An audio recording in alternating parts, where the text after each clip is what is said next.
ਲੜੀਵਾਰ ਗੁਰਬਾਣੀ ਸ਼ਬਦ ਵਿਚਾਰ। ਅੱਜ ਦੇ ਅੰਮ੍ਰਿਤਮਈ ਬਚਨਾਂ ਦਾ ਪਾਠ ਭਾਈ ਸਾਹਿਬ ਜੀ ਪਾਸੋਂ ਸਰਵਨ ਕੀਤਾ ਹੈ।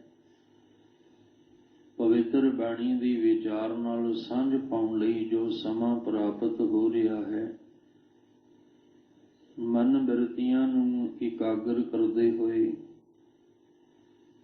ਨਿਮਾਣੇ ਜੇ ਹੋ ਕੇ ਚਵਰ ਛਤਰ ਤਖਤ ਦੇ ਮਾਲਕ ਧੰਨ ਗੁਰੂ ਗ੍ਰੰਥ ਸਾਹਿਬ ਮਹਾਰਾਜ ਜੀ ਦੇ ਪਾਵਨ ਚਰਨਾਂ ਵਿੱਚ ਜੁੜਨ ਦਾ ਯਤਨ ਕਰੀਏ। ਧੰਨ ਧੰਨ ਗੁਰੂ ਗੋਬਿੰਦ ਸਿੰਘ ਮਹਾਰਾਜ ਪਾਤਸ਼ਾਹ ਜੀ ਅੰਮ੍ਰਿਤਮਈ ਬਾਣੀ ਦੇ ਦੁਆਰਾ ਜੋ ਸਾਨੂੰ ਸੰਸਾਰੀ ਦੁਨਿਆਵੀ ਜੀਵਾਂ ਨੂੰ ਸਮਝਾਉਣਾ ਚਾਹੁੰਦੇ ਨੇ, ਇੱਕ ਮਨ ਇੱਕ ਚਿੱਤ ਹੋ ਕੇ ਸਮਝਣ ਦਾ ਯਤਨ ਕਰੀਏ ਜੀ। ਵਾਹਿਗੁਰੂ ਸਾਹਿਬ ਜੀ। ਜਾਪ ਸਾਹਿਬ ਤੇਰਾ ਜ਼ੋਰ ਚਾਚਰੀ ਛੰਦ,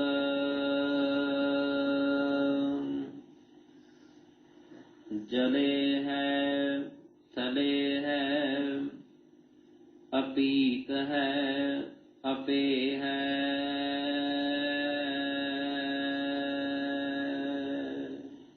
ਆਪ ਜੀ ਰੋਜ਼ਾਨਾ ਇਸ ਅਸਥਾਨ ਤੋਂ ਅੰਮ੍ਰਿਤਮਈ ਬਾਣੀ ਦੀ ਵਿਚਾਰ ਦੇ ਨਾਲ ਸਾਂਝ ਪਾਉਂਦੇ ਆ ਰਹੇ ਹੋ।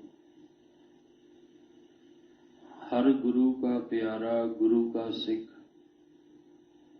ਅੰਮ੍ਰਿਤ ਵੇਲੇ ਨੂੰ ਸੰਭਾਲਦਿਆਂ ਹੋਇਆਂ ਅੰਮ੍ਰਿਤਮਈ ਬਾਣੀ ਦਾ ਪਾਠ ਕਰਦਾ ਹੈ, ਜਿਹਨੂੰ ਅਸੀਂ ਨਿਤਨੇਮ ਦੀਆਂ ਬਾਣੀਆਂ ਆਖਦੇ ਹਾਂ। ਜਪਜੀ ਸਾਹਿਬ ਤੋਂ ਬਾਅਦ ਜਾਪ ਸਾਹਿਬ ਦਾ ਪਾਠ, ਜਿਹਦੇ ਵਿੱਚ ਨਿਰੋਲ ਅਕਾਲ ਪੁਰਖ ਵਾਹਿਗੁਰੂ ਜੀ ਦੀ ਉਸਤਤ ਹੈ। ਗੁਰੂ ਕਲਗੀਧਰ ਪਾਤਸ਼ਾਹ, ਦਸ਼ਮੇਸ਼ ਪਿਤਾ ਗੁਰੂ ਗੋਬਿੰਦ ਸਿੰਘ ਮਹਾਰਾਜ ਪਾਤਸ਼ਾਹ ਜੀ ਵੱਲੋਂ ਉਚਾਰਨ ਕੀਤੀ ਹੋਈ ਬਾਣੀ। ਅੰਮ੍ਰਿਤਮਈ ਬਾਣੀ ਵਿੱਚ ਅੱਜ ਦੇ ਇਹਨਾਂ ਅੰਮ੍ਰਿਤਮਈ ਬਚਨਾਂ ਵਿੱਚ ਗੁਰੂ ਸਾਹਿਬ ਕਿਰਪਾ ਕਰਦੇ ਨੇ। ਤੇਰਾ ਜੋਰ। ਸਭ ਤੋਂ ਪਹਿਲੇ ਤੇ ਆਪਾਂ ਇਹ ਸਮਝ ਲਈਏ ਕਿ ਅੰਮ੍ਰਿਤਮਈ ਬਾਣੀ ਸਾਨੂੰ ਹੰਕਾਰ ਤੋਂ ਰਹਿਤ ਕਰਦੀ ਹੈ, ਜਿਹਦੇ ਵਿੱਚ ਅਸੀਂ ਮੈਂ ਜਿਹੜਾ ਉਹ ਨਹੀਂ ਕਰਨਾ। ਅੰਮ੍ਰਿਤਮਈ ਬਾਣੀ ਦਾ ਅਭਿਆਸ ਵੀ ਸਾਡੇ ਵਾਸਤੇ ਇਸੇ ਲਈ ਹੈ ਕਿ ਅੰਦਰੋਂ ਹੰਕਾਰ ਮਿਟ ਜਾਏ। ਹੰਕਾਰ ਦੇ ਮਿਟਦਿਆਂ ਹੀ ਨਿਰੰਕਾਰ ਨੇ ਪ੍ਰਗਟ ਹੋਣਾ ਹੈ, ਤੇ ਜਿੰਨਾ ਚਿਰ ਹੰਕਾਰ ਮਿਟੇਗਾ ਨਹੀਂ, ਉਨਾ ਚਿਰ ਨਿਰੰਕਾਰ ਪ੍ਰਗਟ ਨਹੀਂ ਹੋਣਾ। ਅਸੀਂ ਅੰਮ੍ਰਿਤਮਈ ਬਾਣੀ ਦਾ ਅਭਿਆਸ ਨਿਤਨੇਮ ਇਸ ਲਈ ਕਰਨਾ ਹੈ ਕਿ ਸਾਡੀ ਨਿਰੰਕਾਰ ਨਾਲ ਸਾਂਝ ਪੈ ਜਾਏ, ਜਿਹਦੇ ਤੋਂ ਅਸੀਂ ਆਪਣੇ ਜਿੰਦ ਕਰਕੇ ਵਿਛੜੇ ਹੋਏ ਹਾਂ ਔਰ ਇਹ ਦਰ-ਦਰ ਵੱਖ-ਵੱਖ ਜੂਨਾਂ ਦੇ ਵਿੱਚ ਭਟਕ ਰਹੇ ਹਾਂ। ਇਹੀ ਕਾਰਨ ਹੈ ਕਿ ਅਸੀਂ ਅੰਮ੍ਰਿਤਮਈ ਬਾਣੀ ਦਾ ਅਭਿਆਸ ਕਰਕੇ ਮੈਂ ਮੇਰੀ ਨੂੰ ਖਤਮ ਕਰਦਿਆਂ ਤੂੰ ਹੀ ਤੂੰ, ਤੂੰ ਹੀ ਤੂੰ, ਤੂੰ ਹੀ ਤੂੰ ਦੀ ਭਾਵਨਾ ਅੰਦਰ ਬਣਾਉਣੀ ਹੈ। ਔਰ ਜਿਹੜੀ ਅੰਮ੍ਰਿਤਮਈ ਬਾਣੀ ਨਾਲ ਸਾਨੂੰ ਜੋੜਿਆ ਗਿਆ, ਉੱਥੇ ਗੁਰੂ ਕਲਗੀਧਰ ਪਾਤਸ਼ਾਹ ਨੇ ਵੀ ਅਕਾਲ ਪੁਰਖ ਵਾਹਿਗੁਰੂ ਜੀ ਦੀ ਉਸਤਤ ਕਰਦਿਆਂ ਇਹ ਆਖਿਆ, ਤੇਰਾ ਜੋਰ। ਤੇ ਜਾਂ ਫਿਰ ਸਾਹਿਬ ਉਚਾਰਨ ਕਰਦੇ ਨੇ ਤਵ ਪ੍ਰਸਾਦ, ਇਹ ਸਾਰਾ ਜੋਰ ਤੇਰਾ ਹੈ, ਤੇਰੀ ਕਿਰਪਾ ਹੈ। ਔਰ ਦੁਨਿਆਵੀ ਤਲ ਤੇ ਅਸੀਂ ਜੋ ਮਾਇਆਵੀ ਬੰਧਨਾਂ ਦੇ ਵਿੱਚ ਬੰਧੇ ਹੋਏ ਹਾਂ, ਸਾਡਾ ਹਰ ਕਦਮ ਮੈਂ ਤੇ ਖੜਾ ਹੈ। ਹਰ ਕਦਮ ਤੇ ਅਸੀਂ ਮੈਂ ਕਰਨ ਵਾਲੇ ਹਾਂ। कि मैं आ कीता, मैं ये कीता, मैं आ करदा, मैं ये कर सकदा हाँ। बस सारी जिंदगी मेरी मेरी करदियां ही बतीत हो जाती है। पर ਇਹ ਉਹ ਦਰ ਹੈ ਜਿੱਥੇ ਅਸੀਂ ਮੈਂ ਮੇਰੀ ਨੂੰ ਮਿਟਾਉਣ ਵਾਸਤੇ ਆਏ ਹਾਂ। ਪਰ ਅਫਸੋਸ ਕਿ ਅਸੀਂ ਜਿਸ ਦਰ ਤੇ ਮੈਂ ਮੇਰੀ ਨੂੰ ਮਿਟਾਉਣਾ ਸੀ, ਉਸ ਦਰ ਤੇ ਆ ਕੇ ਵੀ ਮੈਂ ਮੇਰੀ ਨੂੰ ਨਾ ਮਿਟਾ ਸਕੇ। ਜਿਨ੍ਹਾਂ ਨੇ ਮਿਟਾ ਲਿਆ ਮੁਬਾਰਕ ਹੈ। ਜਿਨ੍ਹਾਂ ਨੇ ਇੱਥੇ ਆ ਕੇ ਹੰਕਾਰ ਆਪਣੇ ਅੰਦਰੋਂ ਮਿਟਾ ਦਿੱਤਾ ਤੇ ਨਿਰੰਕਾਰ ਨਾਲ ਸਾਂਝ ਪਾ ਲਈ, ਮੁਬਾਰਕ ਹੈ। ਨਹੀਂ ਤੇ ਬਹੁਤਾਤ ਵਿੱਚ ਦੇਖਾਂਗੇ ਹੰਕਾਰ ਉੱਥੇ ਦਾ ਉੱਥੇ ਹੀ ਖੜਾ ਹੈ। ਹੰਕਾਰ ਆਪਣੀ ਜਗ੍ਹਾ ਤੇ ਖਲੋਤਾ ਹੈ। ਮੈਂ ਸੇਵਾ ਕਰਦਾ, ਮੈਂ ਪਾਠ ਕਰਦਾ, ਮੈਂ ਕਥਾ ਕਰਦਾ, ਮੈਂ ਕੀਰਤਨ ਕਰਦਾ, ਮੈਂ ਸੰਗਤ ਕਰਦਾ, ਮੈਂ ਇਹ ਭਲਾ ਕਰਦਾ। ਅਸੀਂ ਹਰ ਪਾਸੇ ਜਿਹੜਾ ਹੈ ਉਹ ਹੰਕਾਰ ਦੀ ਬੋਲੀ ਵੇਖਾਂਗੇ।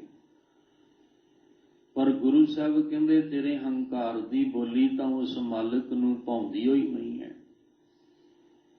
ਜੇ ਅਸੀਂ ਪਾਠ ਵੀ ਕੀਤਾ, ਇਹ ਕਥਾ ਵੀ ਜਿਹੜੀ ਹੈ ਉਹ ਹੋ ਰਹੀ ਹੈ, ਤੇ ਜੇ ਹੰਕਾਰ ਦੀ ਬੋਲੀ ਵਿੱਚ ਹੈ ਤੇ ਮੇਰੇ ਮਾਲਕ ਨੂੰ ਹੰਕਾਰ ਦੀ ਬੋਲੀ ਚੰਗੀ ਨਹੀਂ ਲੱਗਦੀ। ਕਈਆਂ ਦੇ ਬੋਲ ਸਾਨੂੰ ਬੜੇ ਪਿਆਰੇ ਲੱਗਦੇ ਨੇ, ਪਰ ਕਈਆਂ ਦੇ ਬੋਲ ਅਸੀਂ ਸੁਣਨਾ ਹੀ ਪਸੰਦ ਨਹੀਂ ਕਰਦੇ। ਅਸੀਂ ਕਹਿੰਦੇ ਵੀ ਇਹਦੀ ਆਵਾਜ਼ ਨਹੀਂ ਮੈਨੂੰ ਚੰਗੀ ਲੱਗਦੀ, ਇਹਦੇ ਬੋਲ ਨਹੀਂ ਮੈਨੂੰ ਚੰਗੇ ਲੱਗਦੇ। ਇਸੇ ਤਰ੍ਹਾਂ ਪਰਮੇਸ਼ਵਰ ਵਾਹਿਗੁਰੂ ਜੀ ਨੂੰ ਪੁੱਛੋ, ਉਹ ਕਹਿੰਦੇ ਹਰਿ ਜੂ ਹੰਕਾਰ ਨ ਪਾਵਈ, ਵੇਦ ਕੂਕ ਸੁਣਾਵੈ। ਕਹਿੰਦੇ ਤੇ ਹੰਕਾਰ ਦੀ ਬੋਲੀ ਮੇਰੇ ਮਾਲਕ ਨੂੰ ਭਾਉਂਦੀ ਹੋਈ ਨਹੀਂ। ਤੂੰ ਭਾਵੇਂ ਜਿੰਨਾ ਮਰਜੀ ਕੂਕ ਕੂਕ ਕੇ ਧਾਰਮਿਕ ਗ੍ਰੰਥ ਪੜ੍ਹ ਕੇ ਸੁਣਾਈ ਜਾ, ਪਰ ਮੇਰੇ ਮਾਲਕ ਨੂੰ ਹੰਕਾਰ ਨਹੀਂ ਪਾਉਂਦਾ। ਤੇ ਜਿਸ ਮਾਲਕ ਨੂੰ ਅਸੀਂ ਪ੍ਰਾਪਤ ਕਰਨਾ ਹੈ, ਜਿਸ ਮਾਲਕ ਦੀਆਂ ਬਖਸ਼ਿਸ਼ਾਂ ਲੈਣੀਆਂ, ਜਿਸ ਮਾਲਕ ਦੇ ਚਰਨਾਂ ਵਿੱਚ ਅਸੀਂ ਲੀਨ ਹੋਣਾ, ਉਹਨੂੰ ਸਾਡੀ ਬੋਲੀ ਹੋਈ ਨਹੀਂ ਅਜੇ ਭਾਉਂਦੀ, ਤੇ ਅਸੀਂ ਉਹਦੇ ਵਿੱਚ ਲੀਨ ਕਿਵੇਂ ਹੋ ਜਾਵਾਂਗੇ। ਇਹੀ ਕਾਰਨ ਸੀ ਕਿ ਸਵਾਲ ਆਪਾਂ ਕਰਕੇ ਆਏ ਹੋਏ ਹਾਂ ਜਪਜੀ ਸਾਹਿਬ ਵਿੱਚ, ਮੂੰਹੋਂ ਕਹਿ ਬੋਲਣ ਬੋਲੀ ਹੈ, ਜਿਤ ਸੁਣ ਧਰੈ ਪਿਆਰ। ਤੇ ਜਿਹੜੇ ਮੈਂ ਆਪਣੇ ਮੂੰਹੋਂ ਬੋਲਦਾ ਉਹਦੇ ਵਿੱਚ ਤਾਂ ਕਬੂਲ ਨਿਕਲਦਾ ਹੈ, ਉਹਦੇ ਵਿੱਚੋਂ ਤੇ ਪਤਾ ਨਹੀਂ ਕੀ ਕੁਛ ਮੁਖ ਚੋਂ ਬੋਲ ਨਿਕਲਦੇ ਨੇ, ਔਰ ਹੰਕਾਰ ਦੇ ਬੋਲ ਨਿਕਲਦੇ ਨੇ। ਇਸ ਲਈ ਮਾਲਕ ਜੀ ਮੈਂ ਕਿਹੜੇ ਮੁਖ ਤੋਂ ਆਪਣੇ ਐਸੇ ਬੋਲ ਬੋਲਾਂ ਜਿਹਨੂੰ ਸੁਣ ਕੇ ਮੇਰਾ ਮਾਲਕ ਮੈਨੂੰ ਪਿਆਰ ਕਰੇ, ਜਾਂ ਮੇਰੇ ਬੋਲੇ ਹੋਏ ਬੋਲ ਉਹਨੂੰ ਪਿਆਰੇ ਲੱਗਣ ਲੱਗ ਜਾਣ। ਇਸ ਲਈ ਸਤਿਗੁਰੂ ਜੀ ਨੇ ਵੀ ਸਾਨੂੰ ਜਿਹੜੀ ਬਾਣੀ ਦਾ ਆਪਾਂ ਅਭਿਆਸ ਕਰਨਾ ਹੈ, ਉਹ ਬਾਣੀ ਦਾ ਅਭਿਆਸ ਕਰਕੇ ਵੀ ਇਹ ਨਹੀਂ ਕਹਿਣਾ ਵੀ ਮੈਂ ਇਹ ਪਾਠ ਕੀਤਾ ਹੈ ਤੇ ਮੇਰੇ ਵਿੱਚ ਇੰਨਾ ਜ਼ੋਰ ਹੈ ਕਿ ਮੈਂ ਇਹਦੇ ਅਰਥ ਕਰ ਸਕਦਾ। ਕਿਉਂਕਿ ਗੁਰੂ ਕਲਗੀਧਰ ਪਾਤਸ਼ਾਹ ਨਹੀਂ ਕਹਿ ਰਹੇ ਕਿ ਮੇਰੇ ਵਿੱਚ ਇੰਨਾ ਜ਼ੋਰ ਹੈ ਕਿ ਮੈਂ ਇਹ ਬਾਣੀ ਉਚਾਰਾਂ। ਇਹ ਤੇ ਤੇਰਾ ਜ਼ੋਰ ਹੈ, ਇਹ ਤੇਰੇ ਜ਼ੋਰ ਨਾਲ ਹੀ ਬਾਣੀ ਉਚਾਰੀ ਜਾ ਰਹੀ ਹੈ, ਇਹਦੇ ਵਿੱਚ ਮੇਰਾ ਕੋਈ ਜ਼ੋਰ ਨਹੀਂ ਹੈ। ਔਰ ਸਾਰੀਆਂ ਗੱਲਾਂ ਜਪਜੀ ਸਾਹਿਬ ਦੇ ਵਿੱਚ ਆਪਾਂ ਕਲੀਅਰ ਕਰਕੇ ਆਏ ਹਾਂ। ਜਿਸ ਹੱਥ ਜੋਰ ਕਰ ਵੇਖੈ ਸੋਈ, ਕਹਿਣ ਲੱਗੇ ਜਿਹਦੇ ਹੱਥ ਵਿੱਚ ਜੋਰ ਹੈ ਉਹ ਸਾਰੀ ਰਚਨਾ ਰਚ ਕੇ ਵੇਖ ਰਿਹਾ ਹੈ। ਬਸ ਇਹ ਵੀ ਉਹਨੇ ਆਪਣੇ ਜੋਰ ਨਾਲ ਇਹ ਸਾਰੀ ਰਚਨਾ ਕਰ ਦਿੱਤੀ। ਨਾ ਸਾਡਾ ਜੀਵਨ ਵਿੱਚ ਜੋਰ ਹੈ, ਨਾ ਮਰਨ ਵਿੱਚ ਜੋਰ ਹੈ। ਜੋਰ ਨਾ ਜੀਵਨ ਮਰਨ ਨਹ ਜੋਰ। ਇਹ ਸਾਰਾ ਜੋਰ, ਇਹ ਪਾਵਰ ਉਸ ਮਾਲਕ ਦੀ ਦਿੱਤੀ ਹੋਈ ਹੈ, ਔਰ ਉਹ ਆਪ ਵੇਖ ਰਿਹਾ ਪਾਸੇ ਹੋ ਕੇ। ਜਦੋਂ ਉਹ ਪਾਸੇ ਹੋ ਕੇ ਵੇਖ ਰਿਹਾ ਤੇ ਦੇਖ ਰਿਹਾ ਵੀ ਮੈਂ ਦੇਖਾਂ ਤੇ ਸਹੀ ਆ ਜਿਹੜਾ ਜੋਰ ਇਹਨਾਂ ਨੂੰ ਦਿੱਤਾ ਹੈ, ਇਹ ਇਸ ਜੋਰ, ਇਸ ਪਾਵਰ ਦੀ ਵਰਤੋਂ ਕਿਸ ਤਰੀਕੇ ਨਾਲ ਕਰਦੇ ਆ। ਸਹੀ ਤਰੀਕੇ ਨਾਲ ਕਰਦੇ ਨੇ ਕਿ ਗਲਤ ਤਰੀਕੇ ਦੇ ਨਾਲ ਕਰਦੇ ਆ। ਪਰ ਮਨੁੱਖ ਨੇ ਇਸ ਪਾਵਰ ਦਾ ਇਸਤੇਮਾਲ ਗਲਤ ਤਰੀਕੇ ਨਾਲ ਕੀਤਾ। ਇਹਦਾ ਇਸਤੇਮਾਲ ਜਿਹੜਾ ਸੀ ਤਾਈ ਤੇ ਉਹ ਕਰ ਵੇਖ ਕੇ ਜ਼ੋਰ ਵੇਖ ਰਿਹਾ, ਇੱਕ ਪਾਸੇ ਹੋ ਕੇ ਵੇਖ ਰਿਹਾ ਵੀ ਵੇਖਾਂ ਤੇ ਸਹੀ ਵੀ ਇਹ ਕਿੰਨਾ ਕੁ ਮੈਨੂੰ ਚੇਤੇ ਰੱਖਦੇ ਆ ਤੇ ਕਿੰਨਾ ਕੁ ਭੁਲਾ ਕੇ ਆਪਣੇ ਹੰਕਾਰ ਦੀ ਮੋਹਰ ਉੱਤੇ ਲਾਉਂਦੇ ਆ। ਸਤਿਗੁਰੂ ਮਹਾਰਾਜ ਨੇ ਸਾਨੂੰ, ਗੁਰੂ ਨਾਨਕ ਸਾਹਿਬ ਨੇ ਸਮਝਾਇਆ, ਔਰ ਗੁਰੂ ਕਲਗੀਧਰ ਪਾਤਸ਼ਾਹ ਦੀ ਇਸ ਬਾਣੀ ਵਿੱਚੋਂ ਆਪਾਂ ਰਸ ਲੈਣਾ ਸੀ, ਉਹਨੂੰ ਸਮਝਣਾ ਸੀ, ਇਹਦੇ ਵਿੱਚੋਂ ਰਸ ਲੈਣਾ ਸੀ। ਇਸ ਲਈ ਗੁਰੂ ਸਾਹਿਬ ਨੇ ਆਰੰਭ ਦੇ ਵਿੱਚ ਜ਼ਿਕਰ ਕੀਤਾ, ਤੇਰਾ ਜ਼ੋਰ, ਇਹ ਮਾਲਕ ਜੀ ਇਹ ਸਾਰਾ ਤੇਰਾ ਹੀ ਜ਼ੋਰ ਹੈ, ਅਸਾਂ ਜ਼ੋਰ ਨਹੀਂ ਜੇ ਕਿਛ ਕਰ ਹਮ ਸਾਕੈ, ਸਾਡੇ ਵਿੱਚ ਇੰਨਾ ਜ਼ੋਰ ਨਹੀਂ ਹੈ। ਤੇ ਹਰ ਬੰਦਾ ਆਪਣਾ ਜ਼ੋਰ ਦਿਖਾਉਣ ਵਿੱਚ ਲੱਗਾ ਹੋਇਆ ਹੈ, ਹਰ ਬੰਦਾ ਆਪਣੀ ਤਾਕਤ, ਆਪਣੀ ਪਾਵਰ ਦਿਖਾਉਣ ਵਿੱਚ ਲੱਗਾ ਹੋਇਆ ਹੈ ਦੁਨੀਆ ਨੂੰ, ਕਿ ਪਤਾ ਲੱਗੇ ਮੇਰੇ ਵਿੱਚ ਕਿੰਨਾ ਜ਼ੋਰ ਹੈ, ਮੇਰੇ ਵਿੱਚ ਕਿੰਨੀ ਪਾਵਰ ਹੈ। ਹਰ ਇਨਸਾਨ ਤੁਸੀਂ ਵੇਖੋਗੇ, ਭਾਵੇਂ ਉਹ ਸਮਾਜਿਕ ਤਲ ਹੈ, ਭਾਵੇਂ ਉਹ ਰਾਜਨੀਤਿਕ ਤਲ ਹੈ, ਇੱਕ ਧਾਰਮਿਕ ਤਲ ਸੀ, ਉੱਥੇ ਵੀ ਆਪਾਂ ਇਹੀ ਕੁਝ ਕੀਤਾ। ਧਾਰਮਿਕ ਤਲ ਤੇ ਵੀ ਹਰ ਬੰਦਾ ਆਪਣਾ ਹੀ ਜ਼ੋਰ ਦਿਖਾਉਣ ਤੇ ਲੱਗਾ ਹੈ। ਹਰ ਬੰਦਾ ਕਹਿੰਦਾ ਵੀ ਬਸ ਮੇਰੀ ਮੁੱਠੀ ਵਿੱਚ ਹੀ ਪਾਵਰ ਹੈ, ਜੋ ਮੈਂ ਚਾਹਾਂ, ਜੋ ਮੈਂ ਕਰਾਂ, ਜਿੱਦਾਂ ਮੈਂ ਚਾਹਾਂ ਉਦਾਂ ਹੀ ਹੋ ਸਕਦਾ ਹੈ। ਪਰ ਕਮ ਸੇ ਕਮ ਧਾਰਮਿਕ ਦੁਨੀਆ ਵਿੱਚ ਤੇ ਇਹ ਨਹੀਂ ਸੀ ਹੋਣਾ ਚਾਹੀਦਾ। ਚਲੋ ਰਾਜਨੀਤਿਕ ਤਲ ਤੇ ਅਸੀਂ ਵੇਖਦੇ ਹੀ ਹਾਂ, ਆ ਜ਼ੋਰ ਨਿਤ ਲੱਗਾ ਹੋਇਆ ਹੈ। ਦੋ ਧਿਰਾਂ ਆਪਸ ਦੇ ਵਿੱਚ ਇੱਕ ਦੂਜੇ ਨੂੰ ਕਿੰਨਾ ਜ਼ੋਰ ਦਿਖਾਉਂਦੀਆਂ ਨੇ ਕਿ ਮੇਰੇ 'ਚ ਇੰਨੀ ਪਾਵਰ ਹੈ, ਮੇਰੇ 'ਚ ਇੰਨੀ ਹੈ। ਹਰ ਕੋਈ ਆਪਣੀ ਪਾਵਰ ਦਾ ਇਸਤੇਮਾਲ ਕਰਕੇ ਦੂਜੇ ਨੂੰ ਨੀਵਾਂ ਦਿਖਾਉਣਾ ਚਾਹੁੰਦਾ ਹੈ, ਦੂਜੇ ਨੂੰ ਆਪਣੇ ਅੱਗੇ ਝੁਕਾ ਕੇ ਰੱਖਣਾ ਚਾਹੁੰਦਾ ਹੈ। ਹੰਕਾਰ ਦਾ ਮਤਲਬ ਕੀ ਹੈ? ਹੰਕਾਰ ਦਾ ਮਤਲਬ ਹੀ ਇਹ ਹੈ ਕਿ ਮੈਂ ਸਭ ਤੋਂ ਉੱਚਾ ਹੋਵਾਂ, ਬਾਕੀ ਸਾਰੇ ਹੀ ਨੀਵੇਂ ਹੋਣ।